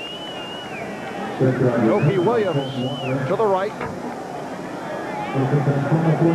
Running backs, Marcus Allen, Frank Hawkins. And here's Allen. Good block by Hawkins. Carl Mecklenburg on the tackle of Marcus Allen. What a durable back this man is right here, Marv. I'll tell you, he always gets the ball. He carries it so much. As we take a look at Joel Collier in the orange cap, the defensive coordinator, the man who has been around for a long time, and as Dan Fouts said last week, he says week in and week out, every time I play the Broncos, they're always the best coached defense that I play against. 2nd down and 5. And Allen short of the first down. The free safety, Steve Foley, on the stop. Aside from Marcus Allen, Frank Hawkins has carried the ball only one time. That occurred last week against Cincinnati, where Kenny King carried it once for 6 yards. There you see the brass of the Raiders calling the offensive plays. Mark Wilson gets them directly from Tom Flores. Flores calling the offensive plays, and Joel Collier calling the defensive plays for the Broncos. It's a matchup of wits. And talking with Flores, he says Wilson actually likes this system a little bit better than calling them himself. 3rd down and 4. Raiders have the extra receiver, Tim Moffitt, now on the field. In motion is Doki Williams. And here's Wilson picking up the first down.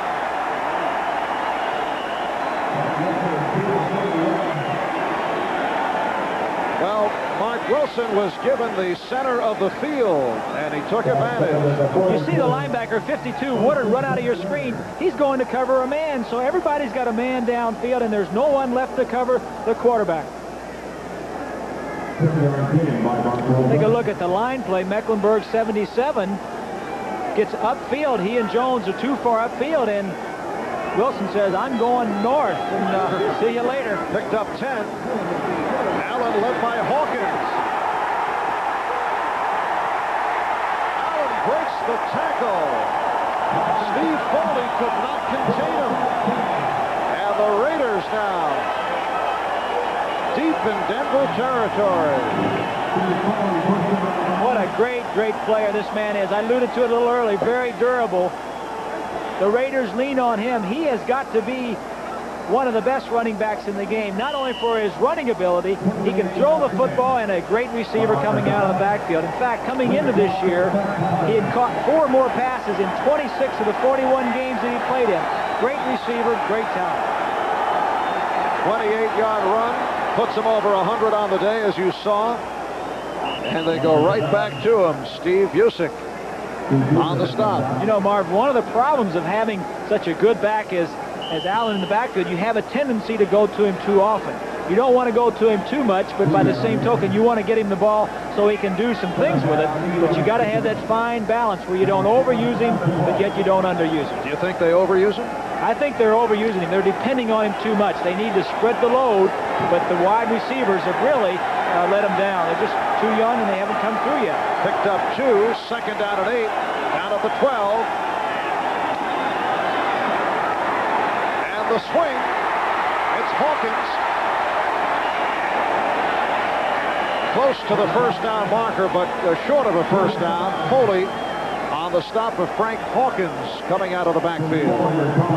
Dan Reeves has complete confidence in Collier in calling the defensive signals. He just handles the offense, does Reeves, as you see. Wilson looking downfield and then comes off to a secondary receiver.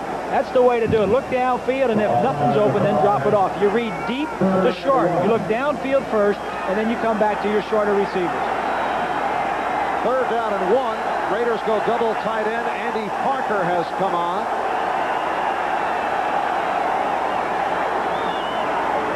And here's Allen for the first down. Inside the 5. It'll be a first and goal at the 3. Busick on the stop of Marcus Allen.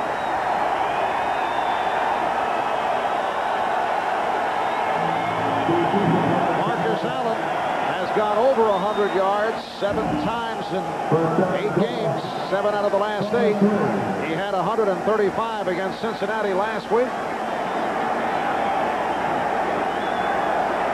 And right now the Raiders first and goal from the 3.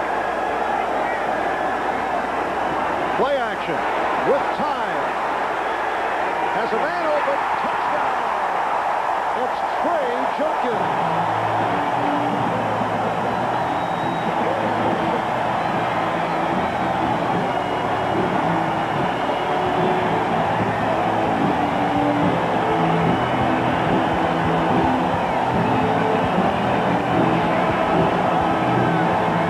They went triple tight end.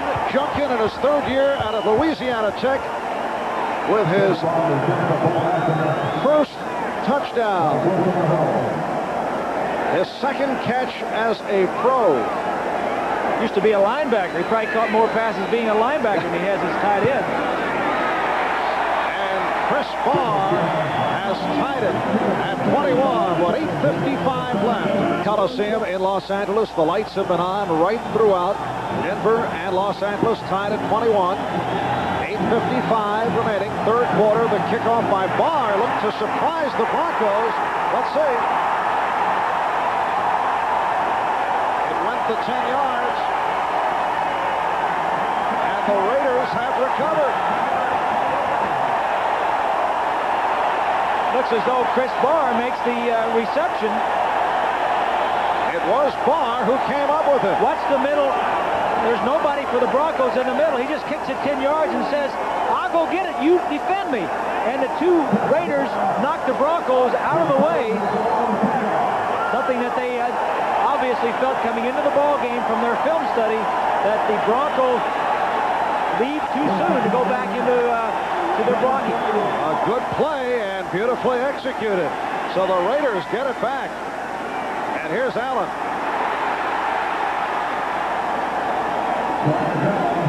Short pickup. Steve Foley, the free safety, banking Allen at midfield.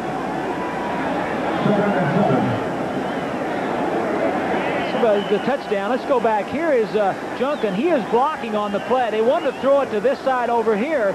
Now watch as Junkin, number 87, the fake was made by Wilson. He's blocking. He's blocking. Blocking all the way, and then all of a sudden, nobody is open, and Wilson runs to his right, and he slips out into the coverage.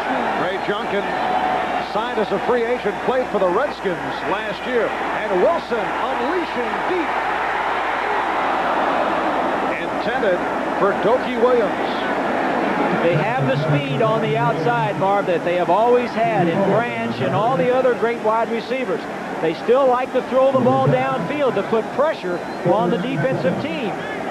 They just haven't been hitting him either for one reason or the other. The receivers are dropping him, not getting open, or the quarterback not getting him the ball. And the quarterback, Mark Wilson, is 8 for 19, 94 yards, 2 touchdowns, 2 interceptions. And the Raider quarterbacks have never been a high percentage type of passer because they throw the ball deep so much.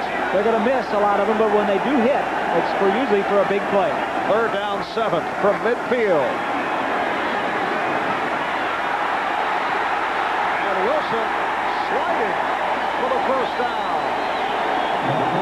Again, he had that big opening at the center of the field.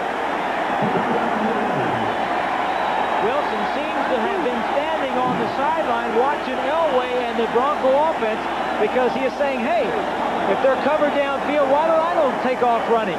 And that's exactly what he does. They are covered. It's man coverage. There is nobody assigned to Wilson, and he gets upfield for a big first down. 9-yard pickup, so he has run 3 times for 18 yards. First down at the Bronco 40. Allen finding the hole inside the 35.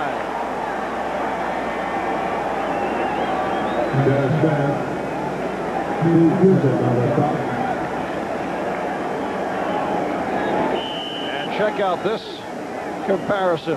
Marcus Allen has been a one-man gang.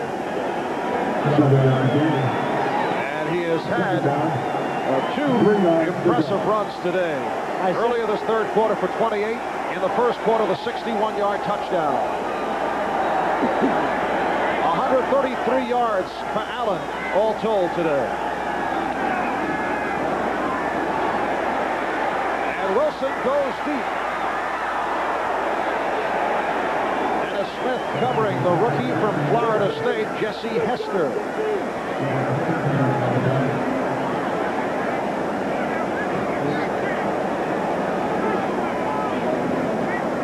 Take a look right here. We see a live shot of the line, but watch Busick. Now, there are times when the defensive linebacker covers the back if he comes out, and there are times that he just blitzes. Now, he is supposed to cover the back if he comes out. Now, watch him. He says, well, you're not coming. I'm going to blitz. Whoa, wait a minute. You are going out. I better get back and cover you. The little games that go on in the defensive line and linebacker. And a good hit by Barney Chavis on Mark Wilson. 3rd down, 3.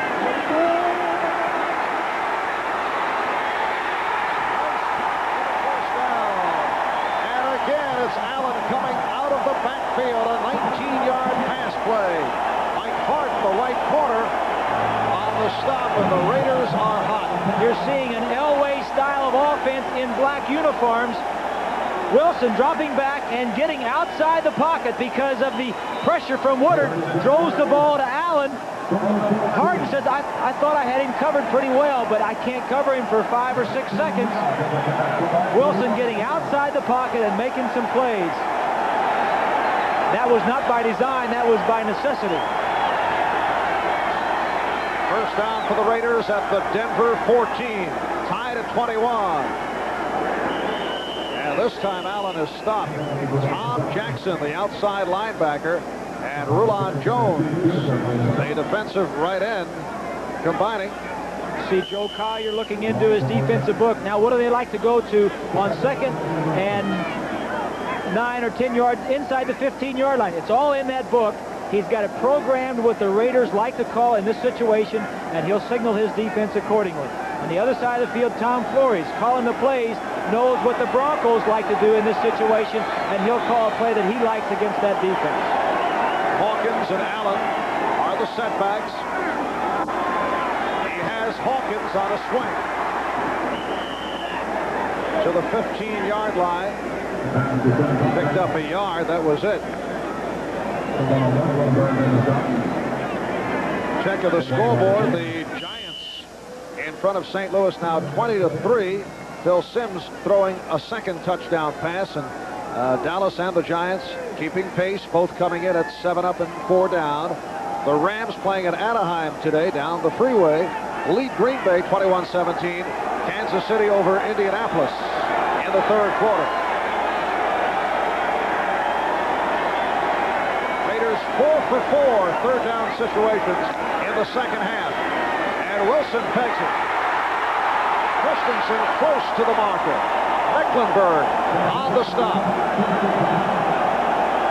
And you saw Wilson indicate just short. Let's see. Take a look. Smith, man-to-man coverage. Christensen set up like he was blocking initially to try and get Smith attention away from him. You watch Mecklenburg, 77, dropping back in the coverage. It's zone coverage. He's helping out anybody he can. The impressive thing, Marv, if you saw Wilson drop back, that time he looked to his left to look off the defensive backs and then threw to his right and Christensen. He knew where he wanted to go. He was just decoying until he was ready to throw the football. Raiders going for it, 4th and less than a yard. And the Raiders pick up the first down. So the hurdle move. I think you have an injured Raider down there, Marv. As we take another look from ground level, kind of surprising to see Hawkins carrying the football and Allen doing the blocking. And the Raiders have picked up the first down. Sure, the Broncos were also surprised that that play came that side, because normally Hawkins will lead him to the other side and let Allen jump over the top. First and goal from the 4.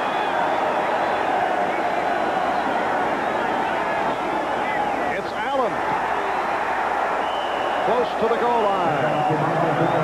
Lewis Wright able to keep away. We'll take a look at Allen. This is the play I thought they would run before, and I'm sure the Broncos thought so too, with Hawkins leading and Allen going across the formation. And a second and goal from the 1. Denver 21. Los Angeles Raiders 21. They line up in the eye now. And the bootleg, and Wilson has it. Touchdown. Beautiful fake.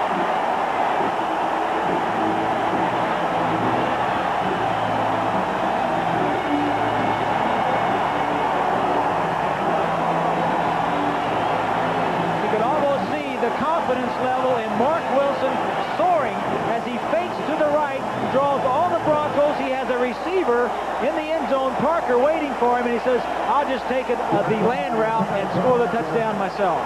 And it was the squib kick by Chris Barr that Barr recovered that has led to this. And the Raiders move in front now with Barr putting it through. They lead it by the score of 28-21. Wilson in a turnaround here in the third quarter, and he has led his Los Angeles Raiders to a 28-21 lead over the Denver Broncos. 3.5 remaining in the third quarter.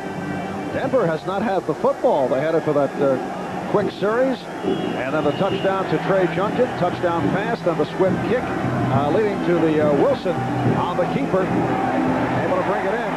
Tricky hop, and it will come out to the 20-yard line. Chris Barr has had himself a strong game. And here are the Broncos now from their 20. Broncos need to reestablish some momentum. Obviously, it's on the sideline with the Raiders at this point. Flag thrown. And that is the referee, Jerry Seaman, chatting with Bob Rice, the side judge. Personal foul, number 61, receiving team, half the distance to the goal line, first down, 10-yard line. It is called on Andre Townsend, the defensive lineman. So the ball is marked back at the 10. John Elway has had an outstanding game, but has not been able to touch the football in this third quarter. He seems confident, too. You can look into his eyes and just, 3 touchdowns already in the ball game. I think this is just going to be who scores last and who's going to win. Wilhite, the lone deep back. And it's Wilhite on a draw. Picked up 2. Bill Piquel and Matt Millen combining on the stop. Denver's been in a few of those high-scoring games in the last month or two. Last week in overtime, beating San Diego 30-24. Denver, not a club that you want to get into overtime with. They are 8-1-1 in overtime games, 2-0 this season, 8-1-1 lifetime. And Elway ducks it down. Intended for Vance Johnson, who was played by Lester Hayes. Well, they had good protection, and this was one of the reasons why 75 Howie Long getting a lot of attention. 64 Bryant holds his arm out and says, wait a minute, I got to help over here. Howard doing a good job. Bishop in there. Howie's looking and saying, they're holding me, coach, they're holding me. Howie Long, a man who combines enormous strength with quickness. Third down and 8.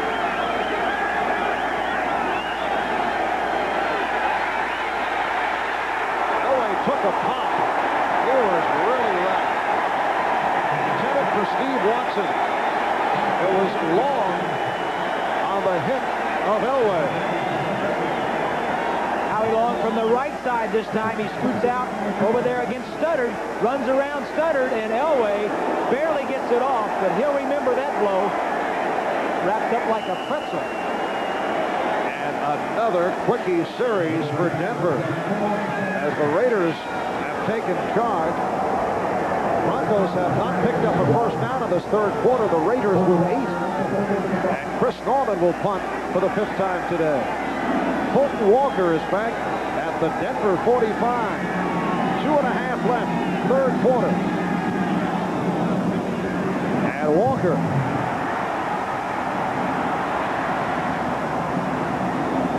stopped at the 43 by Randy Robbins.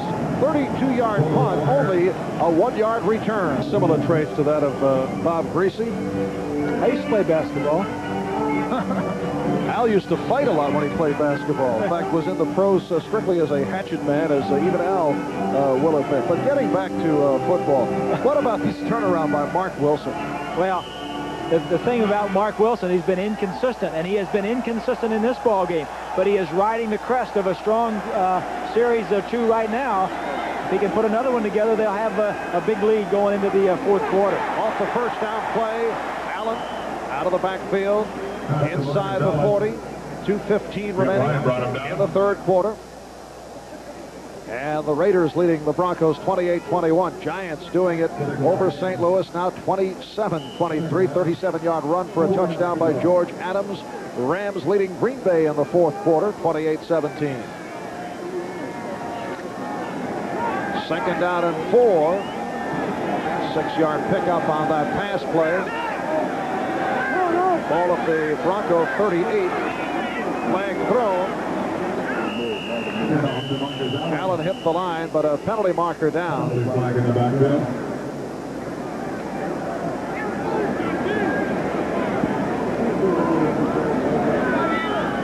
And a Raider is injured. Looks to be the right tackle, Henry Lawrence. Henry Lawrence, who made it to the Pro Bowl last year out of Florida A&M in his 12th season in the NFL. Raiders with a very deep offensive line. The backups including people like Shelby Jordan, Kurt Marsh, who played well last week, particularly in that final drive against Cincinnati. Dave Dalby is the backup center. So they're in good shape. They really are. Marsh, #1 draft choice. We'll get the call here from Jerry Seaman. Illegal motion, number 32, offense, still second down.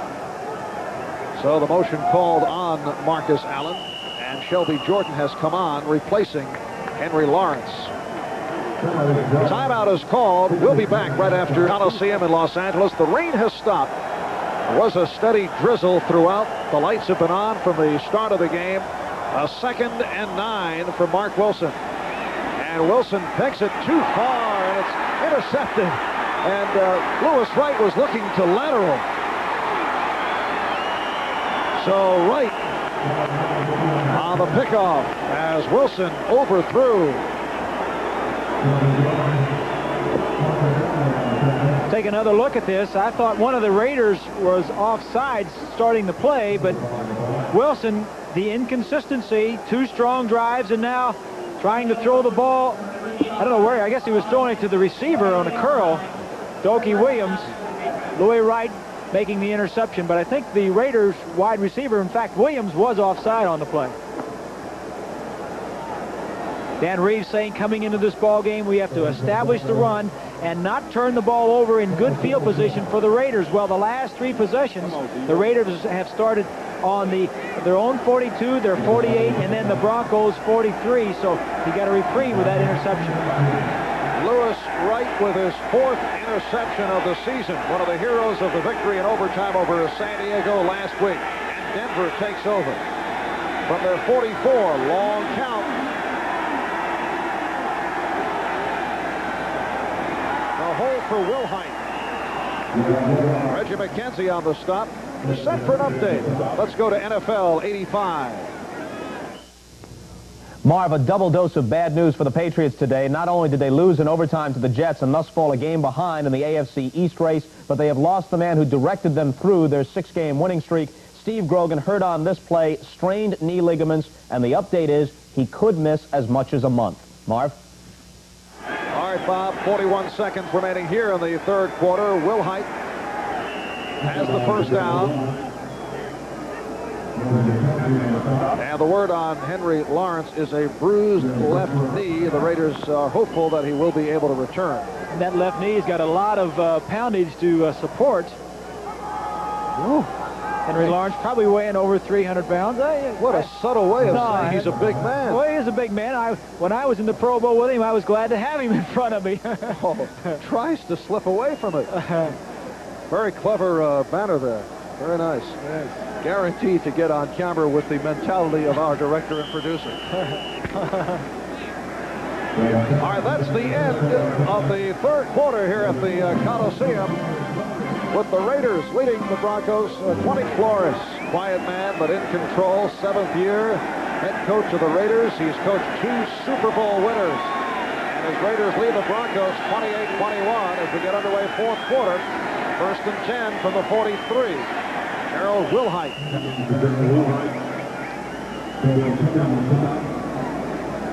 Picked up 3. Piquel and Turan converging on the tackle. 2nd down and 7 now at the Raider 40-yard line. So Wilhite getting quite a bit of action today. Suffered that pinched nerve at his neck last week. Earlier in the season, bothered by a knee problem.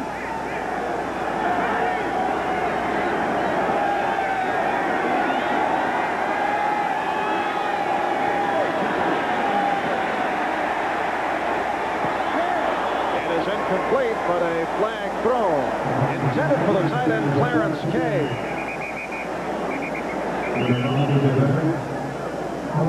Elway was knocked to the ground, and flag is in the backfield, so I think you're going to get an offensive holding call. Holding, number 37, defense. holding number 70, offense, penalty decline, still second down. So it's Hayes of the Raiders and Studdard of the Broncos. You know, we must have had 4 or 5 penalties already on Lester Hayes and Mike Haynes, the defensive backs that really play a lot of ball. You know, that can cost a team. You know, and it's amazing the Raiders have been able to overcome all the penalties. Every year they seem to be at the bottom of the list as far as most penalties, and sooner or later that's going to catch up with you. I'm surprised the Broncos, Marv, aren't getting Elway outside the pocket. He's been knocked down inside the pocket. I'd like to see him get him out a little bit more. 2nd and 7. That is Johnson in motion. Intended for the tight end right. Stacy Duran was right with James Wright. Caught 4 passes last week against the Chargers, and as we mentioned earlier, in recent weeks the tight ends have certainly gotten into the offense. Well, I think they're looking more to their tight ends because of Hayes and Haynes, very tough on the outside. But the other thing, he's getting more pressure up the middle now, and I think playing man-to-man coverage in the secondary, you don't have that big cushion to complete the ball, especially when you have the pressure. The other thing is get him outside the pocket where you have more time and just drill it to the man that's open. It's a 3rd and 7 for Elway. Fake the reverse. And throw to Brown, and Watson on the catch for the first down. Otis McKinney on the stop, a 17-yard pass play.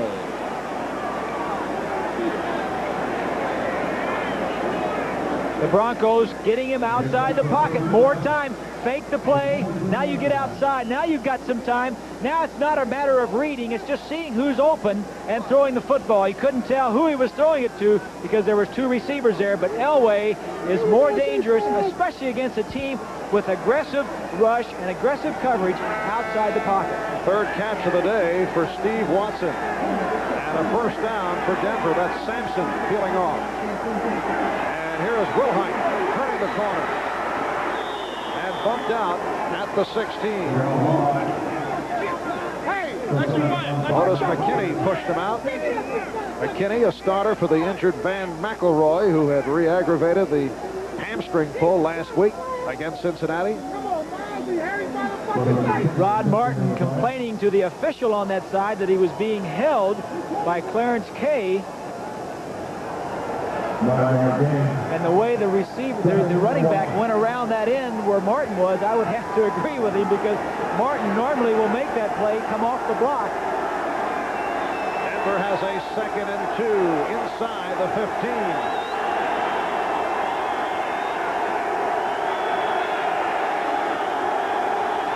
Confusion. Oh, yes. Taking off and then not getting done what he wanted to get done. Well, he saw Sampson pull up as he started to go into motion, and a timeout has been called. We'll be right back. 63,161 at the Coliseum in Los Angeles on a rainy, nasty day in Southern California. They sold close to 80,000 tickets. So 15,000 no-shows. Big crowd here in L.A. And you can hear them as the Broncos have a 2nd and 2 at the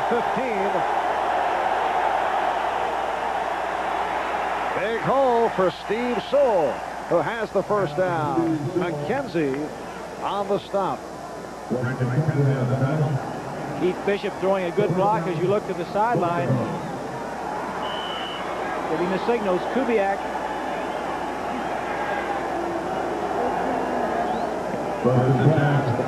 Backup quarterback Gary Kubiak, who last year led Denver to an overtime victory over the Raiders last October, coming on for John Elway. First down at the 12. Raiders lead it 28-21. Elway off the roll. And threw it away. He was being chased by Piquel. He was looking again to go across the field. Penalty marker also thrown, but he did succeed down at the other end of the second quarter by hitting Clarence Kay for a touchdown as he whirled right and threw far across to his left. Bill Piquel is out of breath from chasing John Elway. Defensive holding again on the Raiders.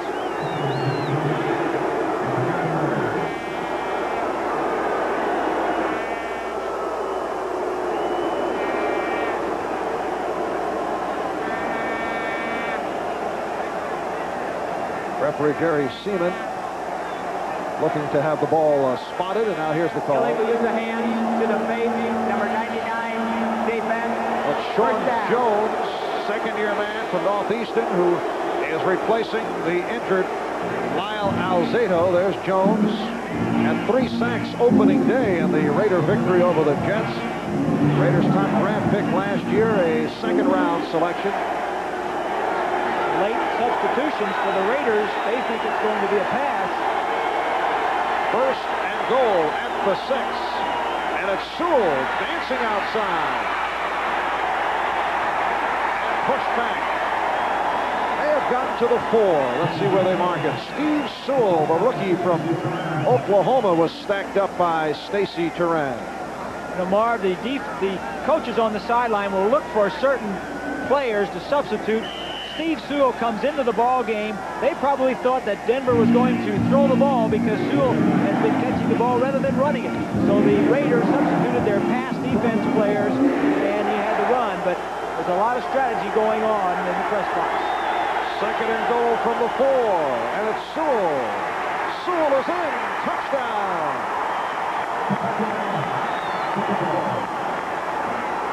His second touchdown in the National Football League. The other one coming on a 54-yard pass play. And the Broncos move within 1. Sewell, good blocking up front. You see Bishop pulling and leading Wilhite, 47. Mike Haynes just covering his man. Now he sees the hole, cuts up to the inside, and dives into the end zone for the touchdown. Steve Sewell, who has carried the ball 7 times for 28 yards, bringing Denver within 1. Now Rich Carlos will look to tie it. The holder is Kubiak.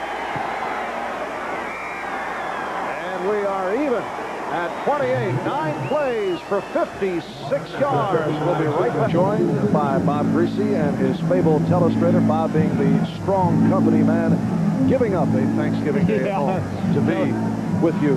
Tell that to my wife and see how she likes it. But one thing, the Detroit Lions, very tough at home. They've not lost at home all year. And, of course, the Jets going on the road after winning today and getting the 1-game lead over the Dolphins and the Patriots. Should be a good ball game. Kickoff by Rich Carlos, taken by Fulton Walker, out to the 15. High steps his way across the 25-yard line. And again, a flag is thrown. Simon Fletcher, rookie from University of Houston, on the stop of Walker. There's that grimace by the referee, Jerry Seaman.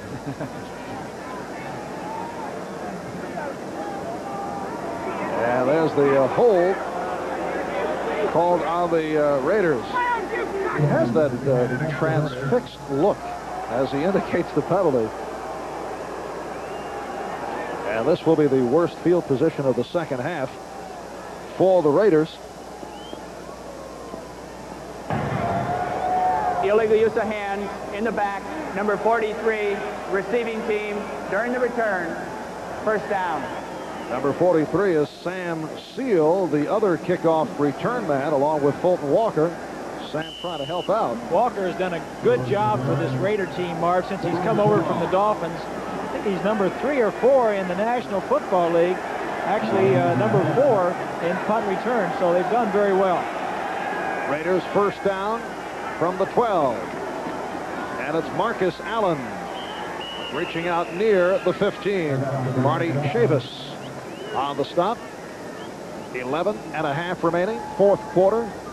Raiders and Broncos tied at 28. Giants winning big over St. Louis, 34-3 in St. Louis. Rams having their way against Green Bay, bouncing back from the loss to the Falcons last week. And we are even at 28. John Elway has thrown 3. It's been an up and down day for Raider quarterback Mark Wilson.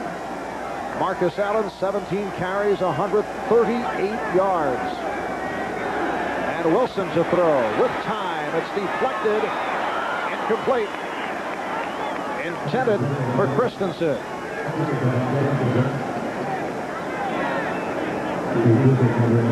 Mecklenburg moving around this time as a linebacker, comes straight forward, plays off of two, gets his hand up and knocks the ball down. Good penetration by Mecklenburg. Really was an in-between size, wasn't big enough to be a defensive lineman. It was probably too big for a linebacker, but the Broncos drafted him 4 years ago in the 12th round and really made a reclamation project out of him. Last year played linebacker and is really the star, if there is a star, of that no-name Bronco defense. And Marcus Allen limping to the sideline. Kenny King has come on. King and Hawkins now in the backfield. And Wilson throwing one and completing to Kenny King. A very soft toss, but right on target. So King comes out of the backfield and combines on a 37-yard reception. Kenny King with fresh legs. You'll see him right here. What he's going to do is just swing out of the backfield. Fresh legs, having only caught 2 passes all year. All the other receivers come to the inside. You see Christensen now. It's man-to-man. Good throw by Wilson, and that is throwing it to the outside where King can make the play. Kenny King lost his starting job to Frank Hawkins. He's been primarily a backup halfback. And King gets the call here. Ken Woodard, the outside linebacker, making the stop. Kenny King in his 7th season out of Oklahoma, a 3rd-round draft pick of Houston. In 1980, he was a running mate of Earl Campbell with the Houston Oilers. And Kenny hears it from the crowd as he heads back off. Marcus Allen, who hobbled off 2 plays back, apparently all right. Ian Hawkins are the setbacks. 2nd and 8 from the 46. Pass intended for the tight end, Todd Christensen. And a 3rd down play coming up for Wilson. Kansas City leading Indianapolis 20-7. Christensen shaking his head as he comes back to the huddle.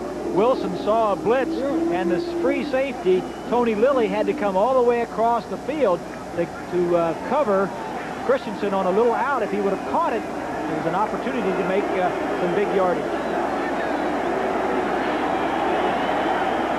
3rd down play from the Denver 46.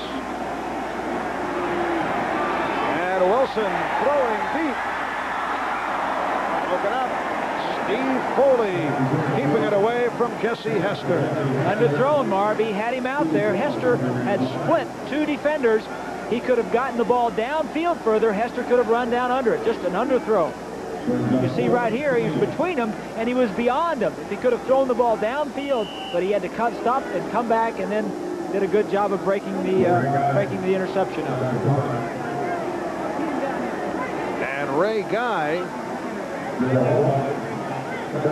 punting for the 5th time. His last attempt was that shank, the 13-yard punt.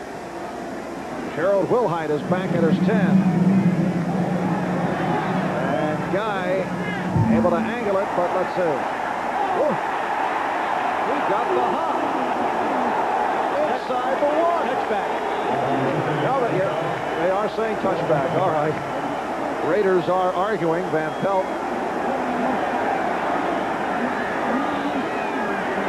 Brad Van Pelt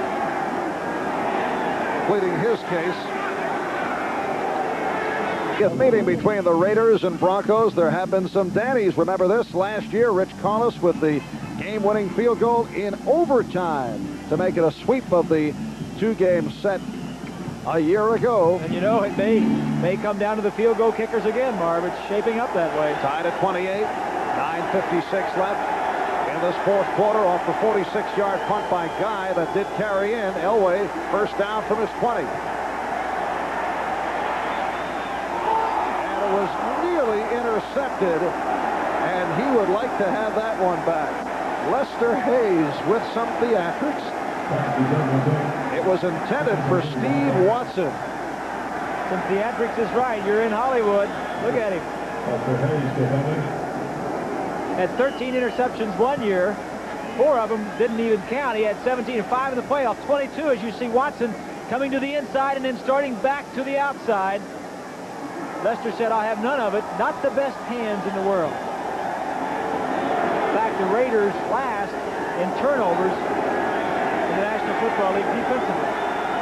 Second down. And the handoff to Wilhite. Who did a little juggle with it. Rod Martin on the stop. Picked up 1. It'll be a 3rd down and 9. Second down, 9 yards to go. Second, 4 down.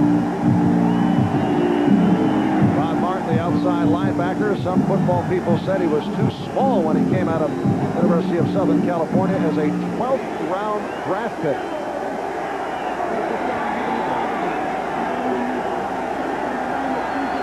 Sampson in motion. Elway has the time. As Piquel was blocked, and Elway running for the first down. Elway lunging across the 30. And the folks holding the yardstick markers made a quick move to get out of the way. Well, they did. Look at the protection right here. As 57, Robinson seems to be eyeballing Elway. If he go to run, I'm going to catch him, but he gets blocked. And now Elway takes off around the end. And it's interesting, Marv, how this game is coming down to the running quarterback. It seems like Wilson makes his best plays when he's outside the pocket, and Elway is doing the same thing. Can't get anything done inside, outside the pocket. He seems to be doing pretty well. And picked up the first down at the 31-yard line. 9 minutes left, 4th quarter. We are tied at 28. This is Sewell. Nearly pulled away. Steve Sewell. Brad Van Pelt got a piece of it. And Van Pelt shaken up.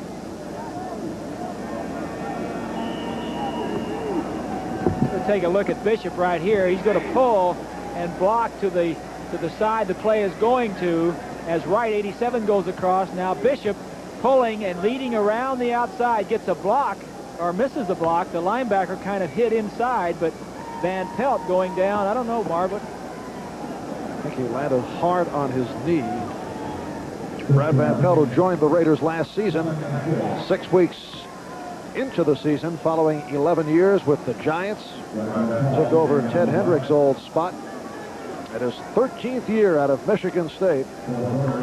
We have seen more of Jerry Robinson today as the Raiders have been rotating. He had been used sparingly since he was acquired from the Eagles. I think he's been used primarily on pass defense and comes in certain passing situations. But the field, as we see, Van Pelt seems to be all right. The field is in good shape.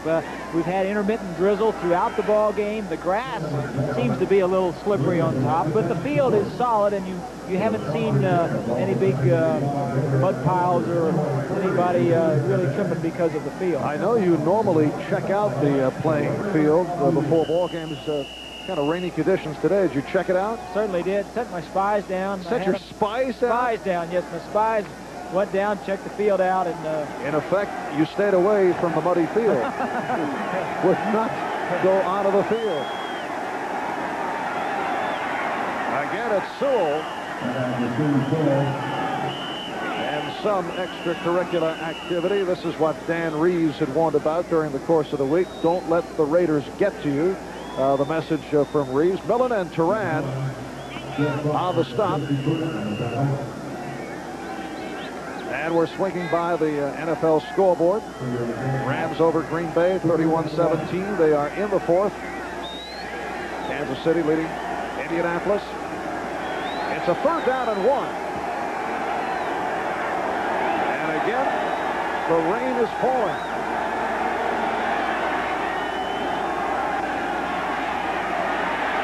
Steve Sewell accelerating.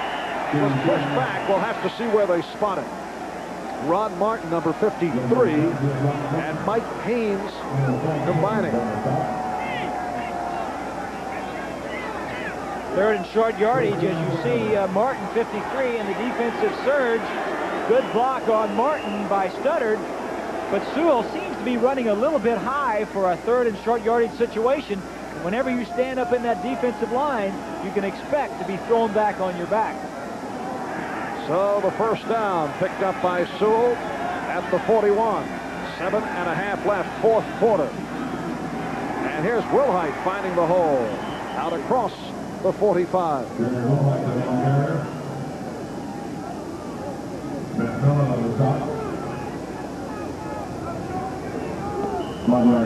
Tonight on NBC, Punky Brewster followed down in 5 at the 46.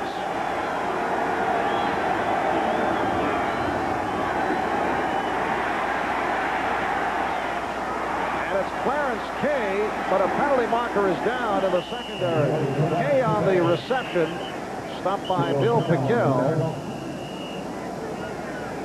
But a flag thrown. Flag thrown from the field judge deep in the center of the field, normally an infraction on the tight end. Defensive holding against the Raiders.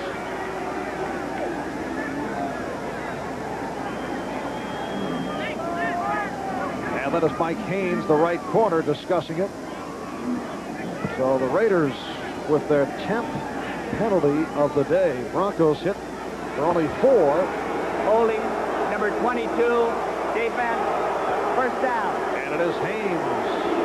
That's his second or third.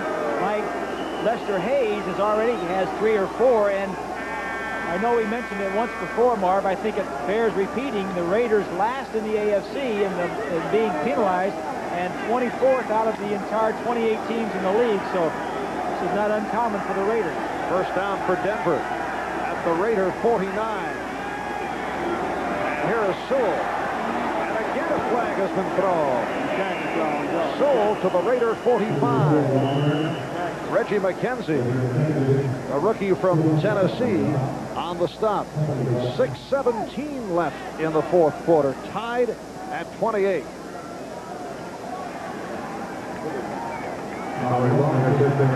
Tripping.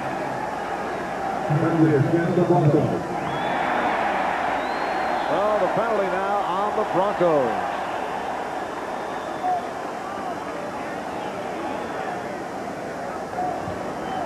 Tripping, number 54, offense, 10-yard penalty, still first down. That's the left guard, Keith Bishop, called on the trip.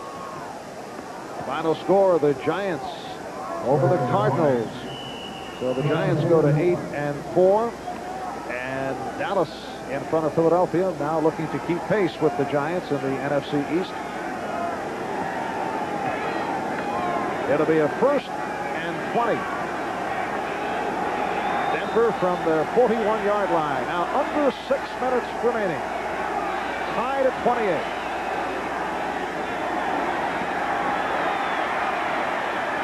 Elway hauled down. The fumble is recovered by Studdard, the left tackle, but it may have been whistled dead. Long and Jones combining for the 4th sack of the day for the Los Angeles Raiders.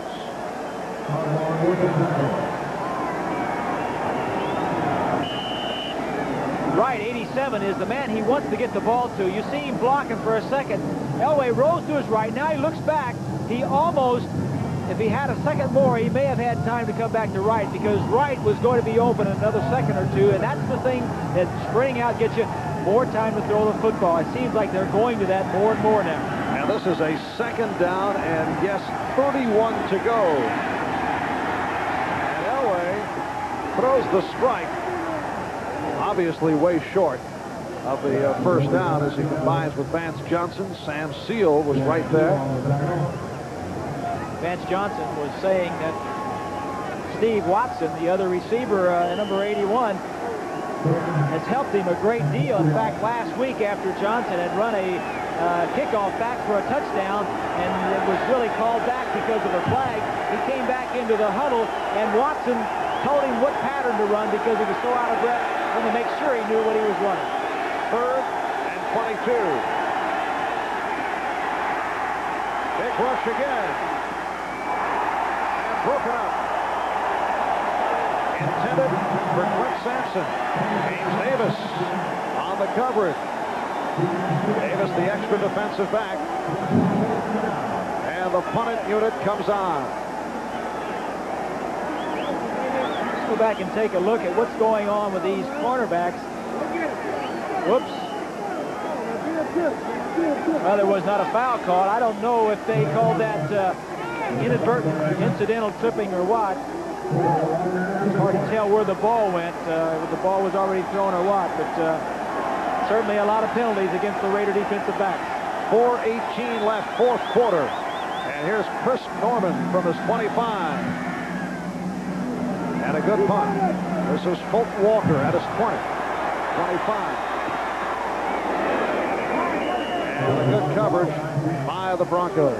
So now the Raiders will have a shot at it. A 41-yard punt and an 8-yard return. Mark Wilson trots back out of the field. Denver, 28. L.A. Raiders, 28. Elway has thrown for 3. Marcus Allen with a 61-yard touchdown run. Mark Wilson has thrown for 2, run for 1. That's the time left in the fourth quarter. And here's Allen coming to the outside. Good second effort by Marcus Allen. Dennis Smith, the strong safety, finally got him out. Allen has such body control. He can see where the defender is coming from, and then just kind of, if he has his weight forward, he can shift it to the back, slide it to the outside. I think the reason he's been so durable is because he has been able to stay free of injury. It's very difficult to get a tough, straight-on hit on him, as you see Mecklenburg missing. Right in there, he fakes like he's going up the middle and then gets out of bounds and avoids the big hit. 9-yard run, so a second down and 1. And picks up the first down. So Allen to the 40. Ken Woodard, the outside linebacker, on the stop. And a first down for the Raiders. A look at the AFC playoff picture, including today's play. 5 teams will qualify, 3 divisional winners and 2 wild card teams.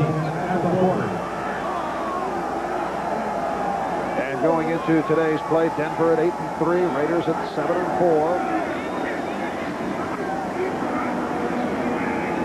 Again, it is Marcus Allen, Jim Ryan on the stop. Allen has carried the ball 21 times for 156 yards.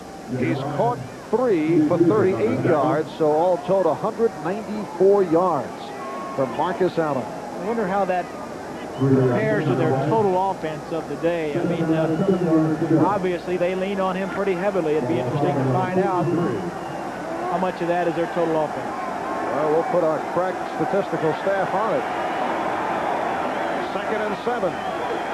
Hawkins, the lone deep back now. Wilson slipped and brought down. Lost his footing.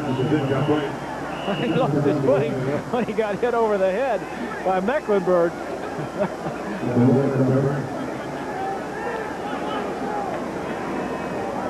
The no-name defense. It's Chris Barr with a big smile on his face, trying to keep the pressure off of him. Knows it may come down to he or Rich Karlis. Statistician Ross Schneiderman with the facts that you have requested. Raiders 337 total yards. Allen overall 194. 2 minutes and 41 seconds remaining in this fourth quarter. It's a 3rd down and 7. Look out as Wilson is brought down. Dennis Smith. It's his 4th sack of the season. Obviously a safety blitz coming on. Wilson knew that he had man-to-man coverage downfield if he just had a little bit longer to throw. Mecklenburg up there just drawing the attention of the center. Drops off for coverage, and Wilson did not see Dennis Smith coming from the outside. A well-designed play by Joe Collier. Team concept, team defense. So the Raider drive is stopped. Clock running down to 2 minutes and 20 seconds. Remaining fourth quarter. And here is Ray Guy looking to angle.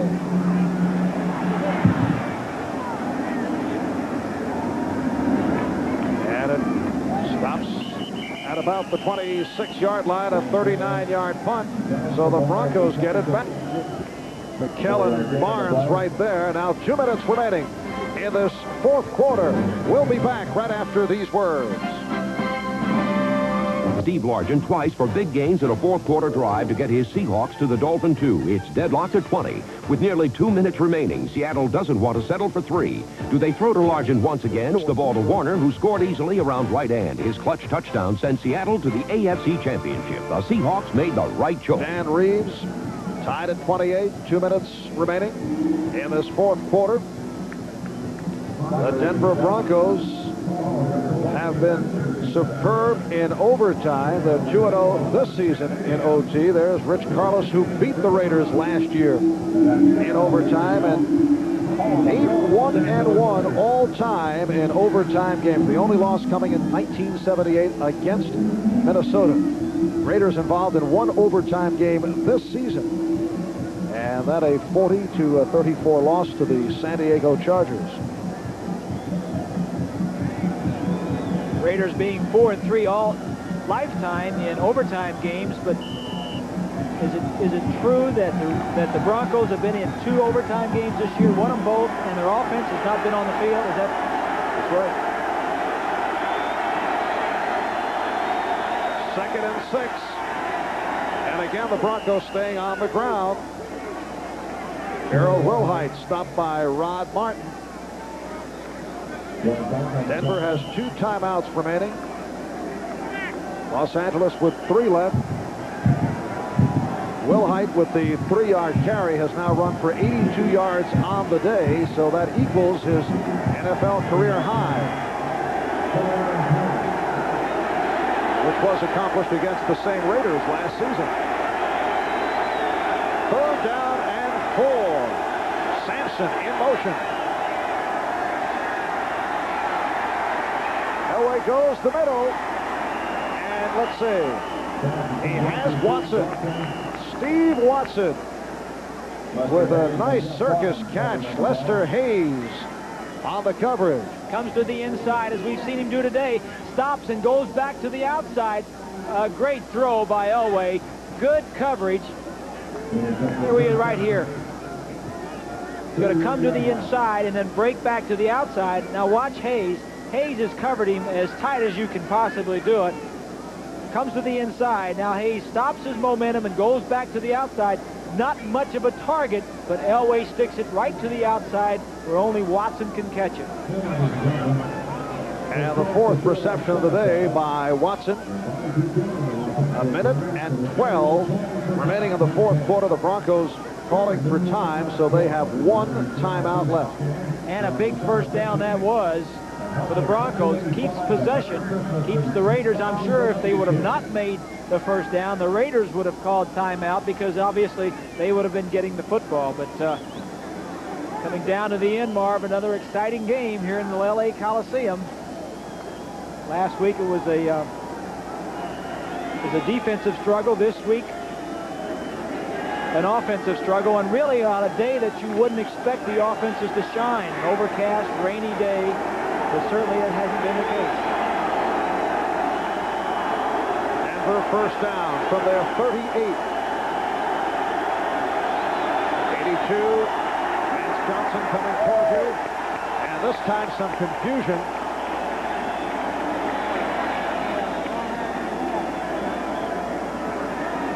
Timeout is allowed. You cannot have consecutive timeouts. Timeout was called off. Cannot call consecutive timeouts. That would have been the final timeout for Denver. But they restarted the 30-second clock. Flag is thrown. The completion to Sewell. Stacy Turan on the stop. That 30-second clock was down to its final seconds. That's why Elway had called for the time. That's why he wanted a time, but then when Jerry Seaman came in, they restarted, I'm sure. 12 men on the field. Offense. Let's delay a game, Jerry. Down to 1:04 remaining in regulation. Well, at that point, you don't want to take your final timeout anyway. It's better to take a delay of game than take your final timeout.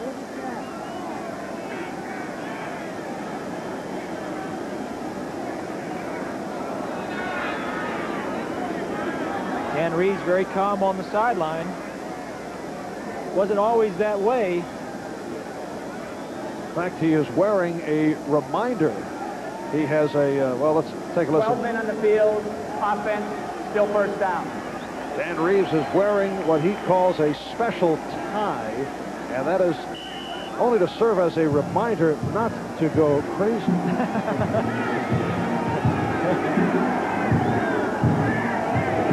Well, he said at the beginning of the Elway era that he was John's own worst enemy because he was too hyper and just yelled at him too much, and the tie is one way to kind of settle himself down. First and 15 back at the 33. And here's Sewell. And again a flag is thrown. Sewell not able to make the turn. So the penalty marker down with 59 seconds left in regulation. And it's against Denver.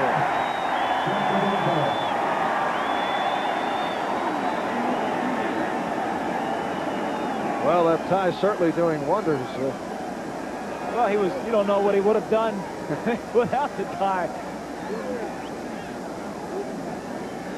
Dan Reeves admitting that he didn't handle John Elway correctly. He said that Don Shula did a much better job with Dan Marino than he did with Elway, but Personal foul, clipping, number 54, offense, still first down. Keith Bishop, the left guard, called on the penalty. And it backs Denver now to a first down. And very long. What's the philosophy here of the Broncos? Are they too far back? Do they just play to get into overtime, not make a mistake? I think the Broncos are going to be a little bit conservative, and the Raiders, you may see the Raiders using their timeouts.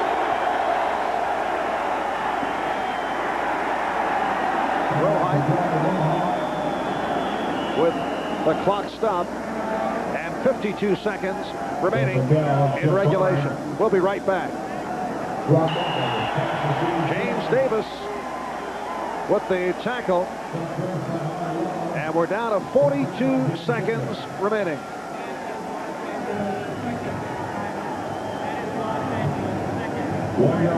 And those of you who may have just tuned in looking for a full NBC prime time lineup, Marv Albert with Bob Greasy. Following the completion of the Raiders and the Broncos, you will see Silver Spoons and then Academy Award winner George C. Scott in Mussolini, The Untold Story, Part 1.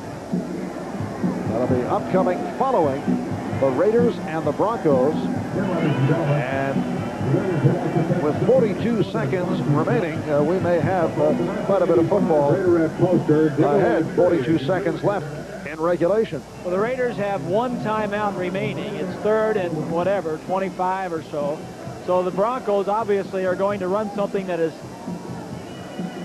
they're not going to turn the ball over on. You would think they're hoping right now for overtime.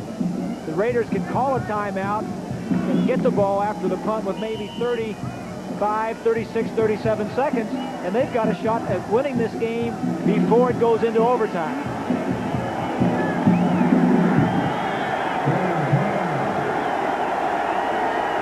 Third down play. And here's Sewell. Out to the 24. And we now have 35 seconds left. The clock is stopped as a timeout is called by the Raiders, their final timeout. So Denver has the one left. And you will see the punting unit come on. Of course, the key thing here is the Raiders can go for the block. The Broncos have had some problems in the last few weeks with their punting and getting the punt off. They've had two blocks, really only one that counted because one was partially blocked and went past the line of scrimmage. But the key thing here is, are they going to rush the punter, or are they going to drop back and try and get a return? Chris Norman had one blocked last week by the Chargers. It'll be Fulton Walker on the return. Walker among the leaders in the AFC, averaging 11 yards per punt return. There he is in his 5th year out of West Virginia, one-time Miami Dolphin, and he is back at his 35-yard line.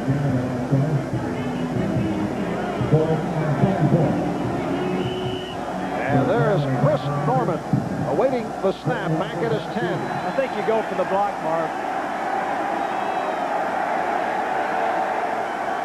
10 men on the line for the Raiders. Good punt by Norman. Sends Walker back. Come on, baby. Walker 25, 30. Has an opening. And the punter, Norman, gets involved in the tackle. We have 20 seconds remaining in regulation. A 58-yard punt and a 20-yard return. Great punt. He really out-kicked his coverage. He's going to run 10 yards before he even runs into a Bronco, and then makes a good move here as Squarick, 58, does not make the block. It's a good no block and then gets upfield.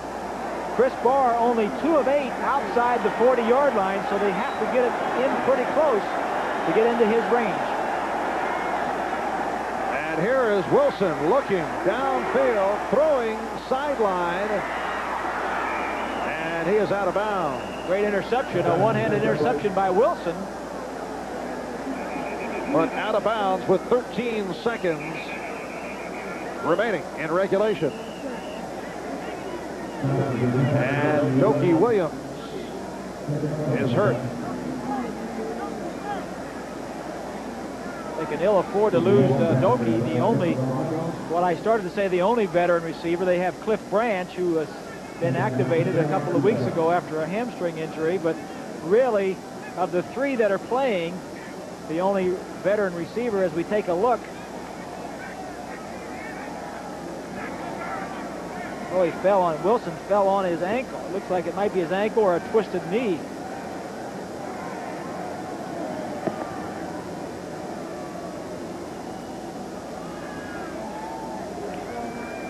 Seems to be all right up and moving around, but definitely had a little bit of a twist on that knee as Wilson fell on his ankle. 13 seconds remaining in regulation. Headed in the direction of overtime. Raiders have a 2nd down play. They are at their 47. Incidentally, the longest on the season for Chris Barr is a 41-yard field goal. That would mean, Marv, they would have to get it down inside the 25-yard line to get in his range. If it were on the 23-yard line, a 40-yard field goal. And Barr, after the slow start, has shown some signs in recent weeks. Got 2 of 2 last week against Cincinnati. That's how far they have to go. 13 seconds left in this 4th quarter. And here's Wilson looking to pop it down. Now he goes short. He has Allen, who steps out. And 6 seconds remain. Of course, having the ball against the Broncos, you have to be a little bit careful, because the 2 games that the Broncos won in overtime, the offense wasn't on the field. One, the defense intercepted a pass. I think it was Hunter, and set up a field goal by Carlos. And then the other, of course, the special teams last week on the block by Dennis Smith, and then Louis Wright picking it up and running it into the end zone. So just because their offense isn't on the field doesn't mean you have to worry about it. All right, here is Wilson. Time running out. See, 1 second remaining. They'll have a shot at it. They certainly do. 1 second remaining. And it's Jesse Hester, the man who dropped the touchdown pass earlier in the game, coming up with a clutch reception. Good protection. Wilson making sure he doesn't get it picked off. Throws it over 2 defenders and steps out with 1 second. As you look, Hester at the bottom of your screen, throwing it in between. Hester with a presence. Here we go. And this will be about a 40-yard kick.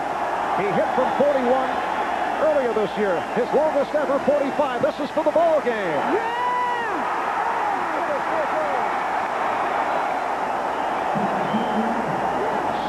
we go to overtime.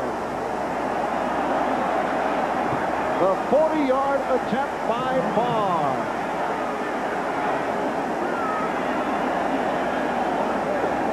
Plenty of leg. The ball, if it would have curved to the left like most right-legged kickers do, would have come in, but he doesn't have to tell the referee. He can see by the reaction of Chris Barr that it was just outside.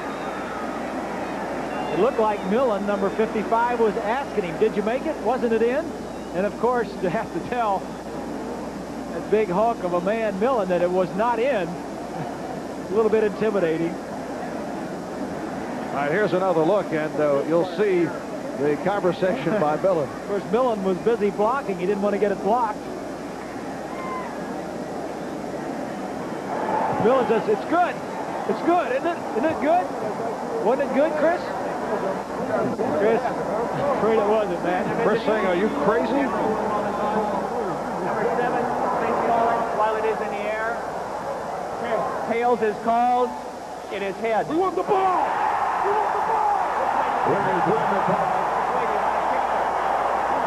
Yes, Rod Martin says we want the ball. And we'll be back with the overtime kickoff. Final second, fourth quarter, Barr attempting the 40-yard field goal, which would have won it for the Raiders, but not able to hit. It's interesting watching that last replay.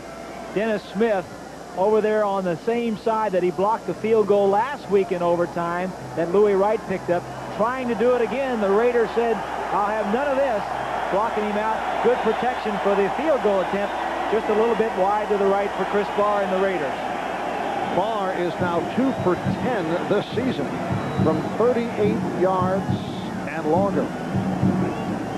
It's interesting, Marv, to note when they flipped the coin that Rod Martin says, yeah, we want the ball. And I was wondering if the Broncos that were out there with him, he says, good, you take the ball. We've won 2 games losing the toss in overtime. Well, last week only the 4th overtime game in NFL history in which the winning team won without the offense touching the ball at all.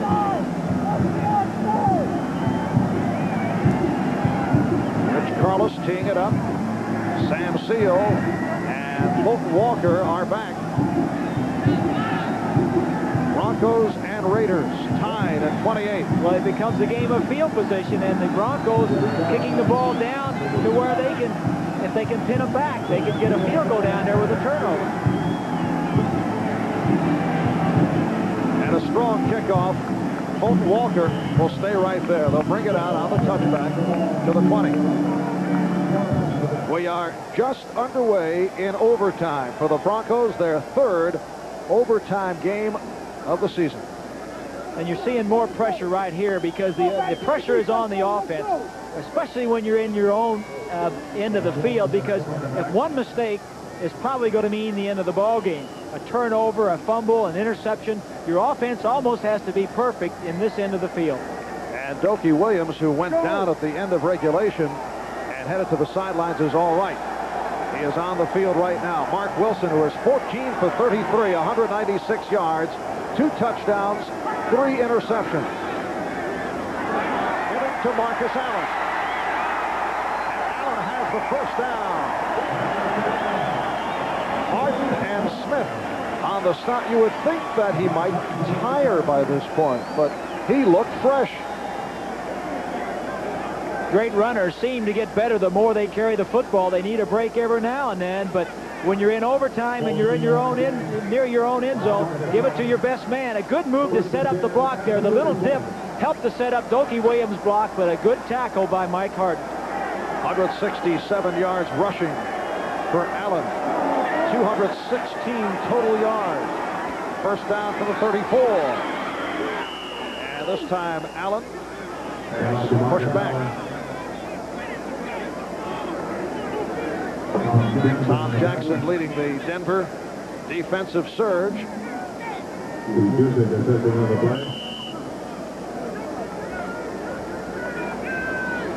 1 yard gain. Second down, 9 yards to go. Tells you a little bit about Marcus Allen. 2nd and 9.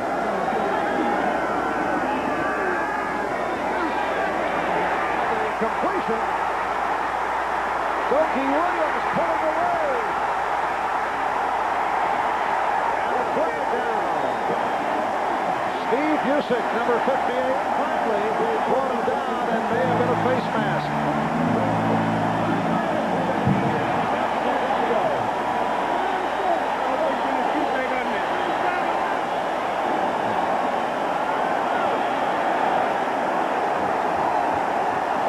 So they'll tack on some yards, 42 yards plus the penalty. Right here, the receiver is going to come down and break to the outside. The defensive back is going to miss the tackle, and then Busick will have to come all the way from his linebacking position down and breaks to the outside.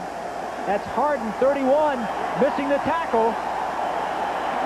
Three other Broncos knock each other off, and now Busick tries to knock the ball loose, pulls his face mask, and now the Broncos are in tough territory. Third catch of the day for Doki Williams. If you're looking for a turnover from the Denver Broncos, last year they were one of the top teams in the league. This year, 22nd out of the 28 teams in creating a turnover by the defense. First down at the Denver 18. And it's Frank Hawkins getting the call. A rare call. I'm sure all they're concerned about now is not fumbling the ball and leaving it to that man right there, Chris Barr. But when you just missed one, that has got to be on your mind. Only the third time that Hawkins has carried. Picked up 2. It'll be a second down and 8. Chris Barr, who missed from 40 at the end of regulation, thinking about it now. Tied at 28, 2 minutes in overtime. And Allen inside the 15. Reuben Carter, the nose tackle on the stop. And here is Barr coming on third down. They don't want to handle the ball anymore. I like this, Marv. If you have a missed snap on third down and the holder mishandles it, he can just fall on it and you can try it again on fourth down. It's a good call by Tom Flores. And Barr has not missed a field goal inside of 38 yards this season. This will be from 32 yards away. This time, Dan Reeves gets his timeout called in time. Last week they blocked it, but the timeout came in a little bit late, but they went back and blocked it again. Just to make Chris Barr think about it a little bit longer. And a timeout will break for these messages. Get that artsy guy with 10 minutes in to overtime.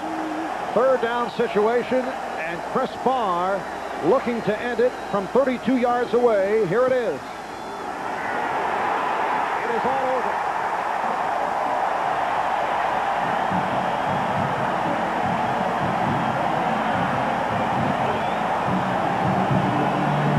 A sweet feeling for Barr, who missed at the end of regulation from 40. The Raiders have won it over the Broncos in overtime. Of the Raiders and the Broncos, and they have the Broncos and the Raiders on their schedule coming up. Meanwhile, It's the Volkswagen by Seiko and your authorized Seiko dealer. Man invented time. Seiko perfected it. And by Ice Blue Aqua Velva, because there's something about an Ice Blue Aqua Velva man.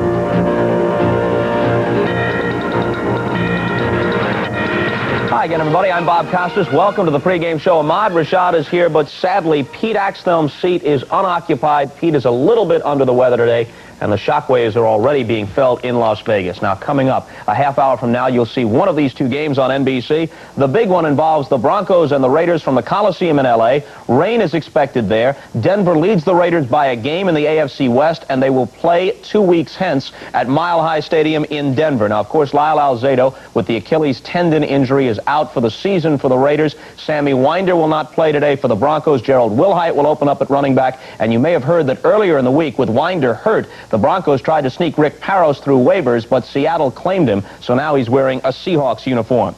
Indianapolis at Kansas City is our other game at 4 o'clock Eastern Time. Both these teams are 3-8. Matt Koeffler will start at quarterback for the Colts, not because Mike Pagel has performed that badly, but simply because Coach Rod Dowhauer feels he has to shake things up. On the other side, Bill Kenny is injured for Kansas City, and the starting quarterback for the Chiefs will be Todd Blackledge as they try and snap a 7-game losing streak. As you know, Redskins quarterback Joe Theismann underwent surgery twice this week to repair the damage to his right leg after that frightening injury last Monday night. Yesterday, at Arlington Hospital, he shared these thoughts with our Bill McAtee. The moment that I was the most scared was when I was lying on the field, and I didn't want anybody to touch my leg. I just wanted to try and gain some type of composure to myself, because the pain was excruciating. And all of a sudden, the adrenaline and anything else in the body, any body chemistries that do take over in a moment like that sort of took over, and I was still tense, and I was trying to hold my leg up, and I just said to Charlie, "Don't touch my leg. I know it's broken. Don't touch it. Don't do anything."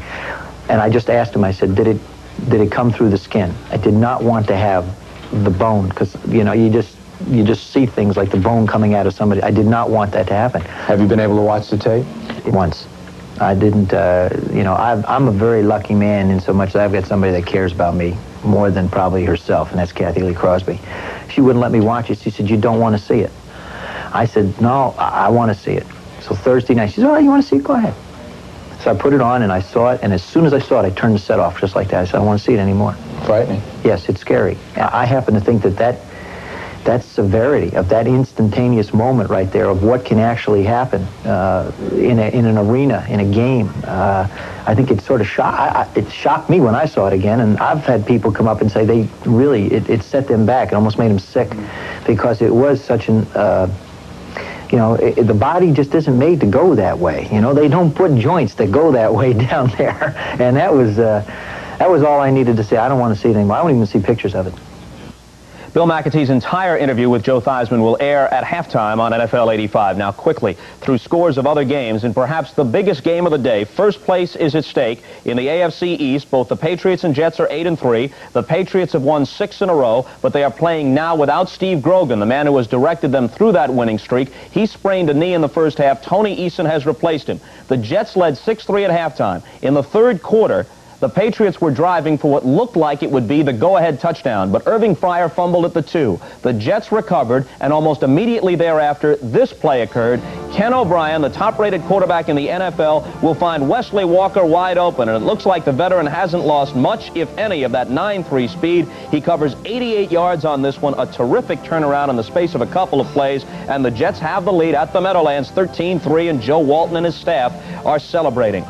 Miami is in front of Buffalo at Buffalo, 17-14. Dan Marino has thrown 2 touchdown passes for the Dolphins. Chicago on their way to a record of 12-0, leading in the 4th at Soldier Field. They just added a safety. 29-0 is the score. Walter Payton is over 100 yards for the 7th consecutive week, tying the NFL record. He now shares it with O.J. Simpson and Earl Campbell. One of his runs, 40 yards for a touchdown, and yes, Refrigerator Perry has scored again from about 1.5 yards out. He went airborne. He dove over a couple of Falcon defenders. They're loving it at Soldier Field, leading 29-0. Washington and Pittsburgh at one point. Pittsburgh trailed 14-3. They came back to tie it. Now the Redskins have opened it up again, 27-17 with Jay Schrader at quarterback. The Browns have lost 4 in a row to Cincinnati, but they are leading at home in this one, 24-6. Turk Schonert in at quarterback for the Bengals. A hip pointer sustained by Boomer Esiason, and he's left for the rest of the game. Gary Danielson opened for the ineffective Bernie Kosar at quarterback for the Browns and threw a 72-yard touchdown pass to Clarence Weathers. Houston, after blowing a 17-0 lead, has just gone back in front of San Diego in the 4th quarter on a Mike Rozier scoring run. 27-21 is the score in that ball game. The Lions are playing at Tampa Bay. Detroit is just 1-5 on the road this year, but the Bucs are 1-10 overall, and Detroit leads at 16-6. Steve Young making his first ever NFL start at quarterback for the Buccaneers. And the Saints and the Vikings playing in the 4th now at the Metrodome in Minneapolis. The Saints lead that one 23-16. Remarkably, Earl Campbell scored his first ever New Orleans touchdown early. And defensive lineman Mike Bell, along with his brother Mark, a former professional football player, and some 30 others were arrested on federal narcotics charges. Mike Bell is charged with using a telephone to obtain narcotics. That is a felony. And with attempting to possess narcotics, that is a misdemeanor. You will see him in action here. He could conceivably get up to 4 years for the felony charges and a $30,000 fine, plus a year and a $5,000 fine on the misdemeanor charge. A preliminary hearing will be held this coming Wednesday, and owner Lamar Hunt of the Chiefs has granted Bell a paid leave of absence in order to iron things out. Standing by with us now is Duron Cherry, the Chiefs defensive back, one of the league's best, at Arrowhead Stadium, where the Chiefs will play host to the Indianapolis Colts today. Duron, your reaction to these developments this week? Well, Bob, you know, it was a tough thing to really think about because Mike is such an integral part of this football team and is a type of guy that we never really expected this to happen. But the team is 100% behind Mike and what he wants to try to accomplish out of this whole deal. So we're just really concerned about Mike and his family, and I think as a whole the players, you know, were very shocked, but you know, we're more concerned about him right now, and we're just behind him 100%. Quickly, Duran, people say in a situation like this, how could his teammates not know? They'd have to know. Well, you know, this was a situation that happened way back in May, so really we weren't really a part of him. It wasn't happening during the season this year. So we feel as though that we had no idea, no inclination that this type of thing would happen, and, you know, we're just sorry that it did happen. Like I said, you know, we're behind him 100% in this. Even though it's very unfair, it's inevitable that speculation in something like this spreads beyond Bell to his teammates, especially when a team is having a bad year, as the Chiefs are. Does that affect you, and do you find that football players and maybe athletes in general are leaning more and more towards some kind of drug testing situation in order to clear the air over the innocent? Well, you know, I feel like in this situation, this was a situation, an isolated incident that happened in Wichita. It didn't happen here in Kansas City. And as far as a drug problem on this football team, I don't feel as though there's a drug problem on this team at all. We've lost 7 in a row, and a lot of people speculate that that's the reason why this team has lost 7 in a row. But that's not the case. We just haven't played well. We have a lot of injuries to a lot of key personnel. And like I said, it happened way before the season even started, and if we were 8-3 right now, nobody would even speculate that. So at this point, I don't think that our team is concerned about that problem, and we're just ready and more concerned about playing football. One more item very quickly, Duran. There has been speculation about John Makovic's future, that he might be fired before the year is over, and your team has lost 7 in a row, talk of dissension. What's the situation on your club right now? Right now, our team is 100% behind Coach Makovic. He has received a lot of criticism, but in the same token, the players have to accept their responsibility for not playing well as well. So we're 100% behind what he's trying to do here. Duran, thanks very much. Good luck today against the Colts. Thank you, Bob. All right, fellas, let's change it and bring on Mr. Larry King from Washington, D.C. Take it away with your items, Lawrence. Good switch. Thank you. You're welcome. Clear your throat there, Larry. This is a big number here. We want you to go through it smoothly. I got on a little late. Normally, my throat gets uncleared 3 minutes after this. We've learned from a high source inside the organization that the St. Louis Cardinals will offer the head football coaching job to Mouse Davis when this season is over. Davis, creator of the run-and-shoot offense. He coached Neil Lomax, the Cardinal quarterback in college, coached Jim Kelly in the USFL. We learned he was offered the offensive coordinator's job before the season and turned it down. Personally, I like Jim Hannafin, but the name of the game in football is winning. Atlanta's Dan Henning, who's also on the way out, said earlier this week, every coach in the league is in the last year of his contract. Some guys just don't know it. Jim Kelly, by the way, is telling his friends that he'll be a Buffalo Bill in 1987. Interesting stat, Robert. The NFL's 6 dome teams that play in dome stadiums, have a combined 19-13 record at home, 8-26 on the road. Opinion department. Who's the best tight end in the National Football League? In my humble opinion, it's Jimmy Giles of Tampa Bay, but like the aforementioned Alex English of the NBA, no ink. Pass interference calls down 30% this year in the National Football League. O.J. Simpson told me in a television interview for CNN, it's going to be shown in December, that if he were Bo Jackson of Auburn, with the opportunity to play baseball or football, equally good in both, he would choose baseball. Longer career, higher pay. And by the way, only 29,000 showed up in Atlanta last week for the Ram game, 14,000 no-shows. And next week, Bob, I'm going to be in New York, and it's there that I will present you with the follow-up to what's next after the refrigerator. Bob, that's the way I hear it. The sports world holds its collective breath for that item. Back to your number 1 story today. Bill Bidwell, the Cardinal owner, is known to be a conservative guy. He likes to play it close to the vest. Mouse Davis is very flamboyant, not only in his coaching strategies, but in his personality. Will those two be compatible? I think it's a question of, much as other owners have had to decide in the past, Bob, that winning counts. Mouse Davis is, 1, going to make a much more exciting team in St. Louis if he takes the job, and I do not know that he'll take it. 2, he puts people in the house. 3, generally, his career-wise, they win. And winning counts more than anything else, and I think Bidwell, while I agree with you on the conservative aspect, is going to opt for the colorful Davis. All right, Larry, thanks very much. And Ahmad Rashad wants to say that when he's 100%, Kellen Winslow is still the #1 tight end in the National Football Leagues. Jimmy Giles and anybody else, forget about it. He says Kellen Winslow. We'll come back with Ahmad's feature on Andre Tippett, one of the great linebackers in the NFL, an overlooked star with the New England Patriots, a guy who relies on martial arts to get him ready for battle on the gridiron. That's next on NFL. The subject of your profile coming up. In the 20-13 New England win at Foxborough earlier this season over New York, Tippett recorded 3 sacks. That's right. I mean, if they expect to win this game, they got to control Tippett. But now, when I think of Andre Tippett, the first thing that comes to mind is intimidation. Now, in the National Football League, there's all kinds of intimidation. You think about Butkus, his intimidation was because he was so physical. But I think of a guy that used to play for Houston, a big, old, ugly guy that played for Houston. He was so ugly, he had a big old nose, man, and he wore a little helmet. And if you got up close to him, you could almost see parts of his brain. His nose was so big. But what he'd do is, as you're running the ball, you kind of peek back over at him, and he would scare the hell out of you. And as you'd freeze, yeah, say it twice. as you would freeze, some guy would nail you. And I know they practiced this because they did it every single week. No, in the interest of journalism, we're not who was say this big old ugly dude? Let's get back to Andre Tippett. Now, Tippett, everybody in the league knows Tippett has a black belt in karate. And football being the emotional game that it is, when you play against Tippett, you make sure you keep your emotions in check. Because what could be worse to have your wife, your family, your friends up in the stands and have Andre Tippett down on the field putting some major jiu-jitsu on you? I mean, that would be the ultimate. So he gets a lot of notoriety for his martial arts, but the fact of the matter is he's one of the best linebackers in the business. Faster than a speeding bullet, more powerful than a locomotive, able to leap tall buildings in a single bound. Is it a bird? Is it a plane? No, it's just Andre Tippett, the most feared linebacker in the AFC. But like Superman, he also has a Clark Kent side.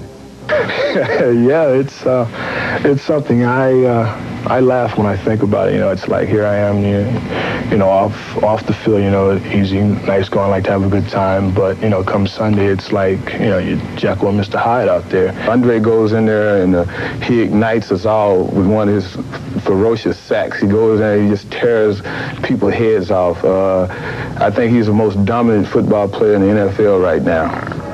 In order to be a dominating player, you must have discipline. And Andre Tippett feels his discipline comes from his dedication to the martial arts. Karate's not new to you. This has always been a part of your conditioning. How has it helped you in football? You know, I look at it as now a way of life with me because I've put so much time in it. You know, you're looking at 12, 13 years. That's a long time to be dedicated to one particular thing. Yeah, I love it, first of all. You know, that was my first organized sport that I could say I was in. And I think because of the time that I put in it, you know, it's paid off, you know, with my football ability, you know, as far as the discipline, the flexibility that I've gained from it, the hand-eye coordination. You know, a lot of big guys are not able to put their right foot in front of them and, you know, put their left hand over here somewhere without falling down. But I think because of the training that I had, you know, it's been tremendous. There have been many assessments of Andre Tippett, but his self-description may be the best. I would describe myself as a player.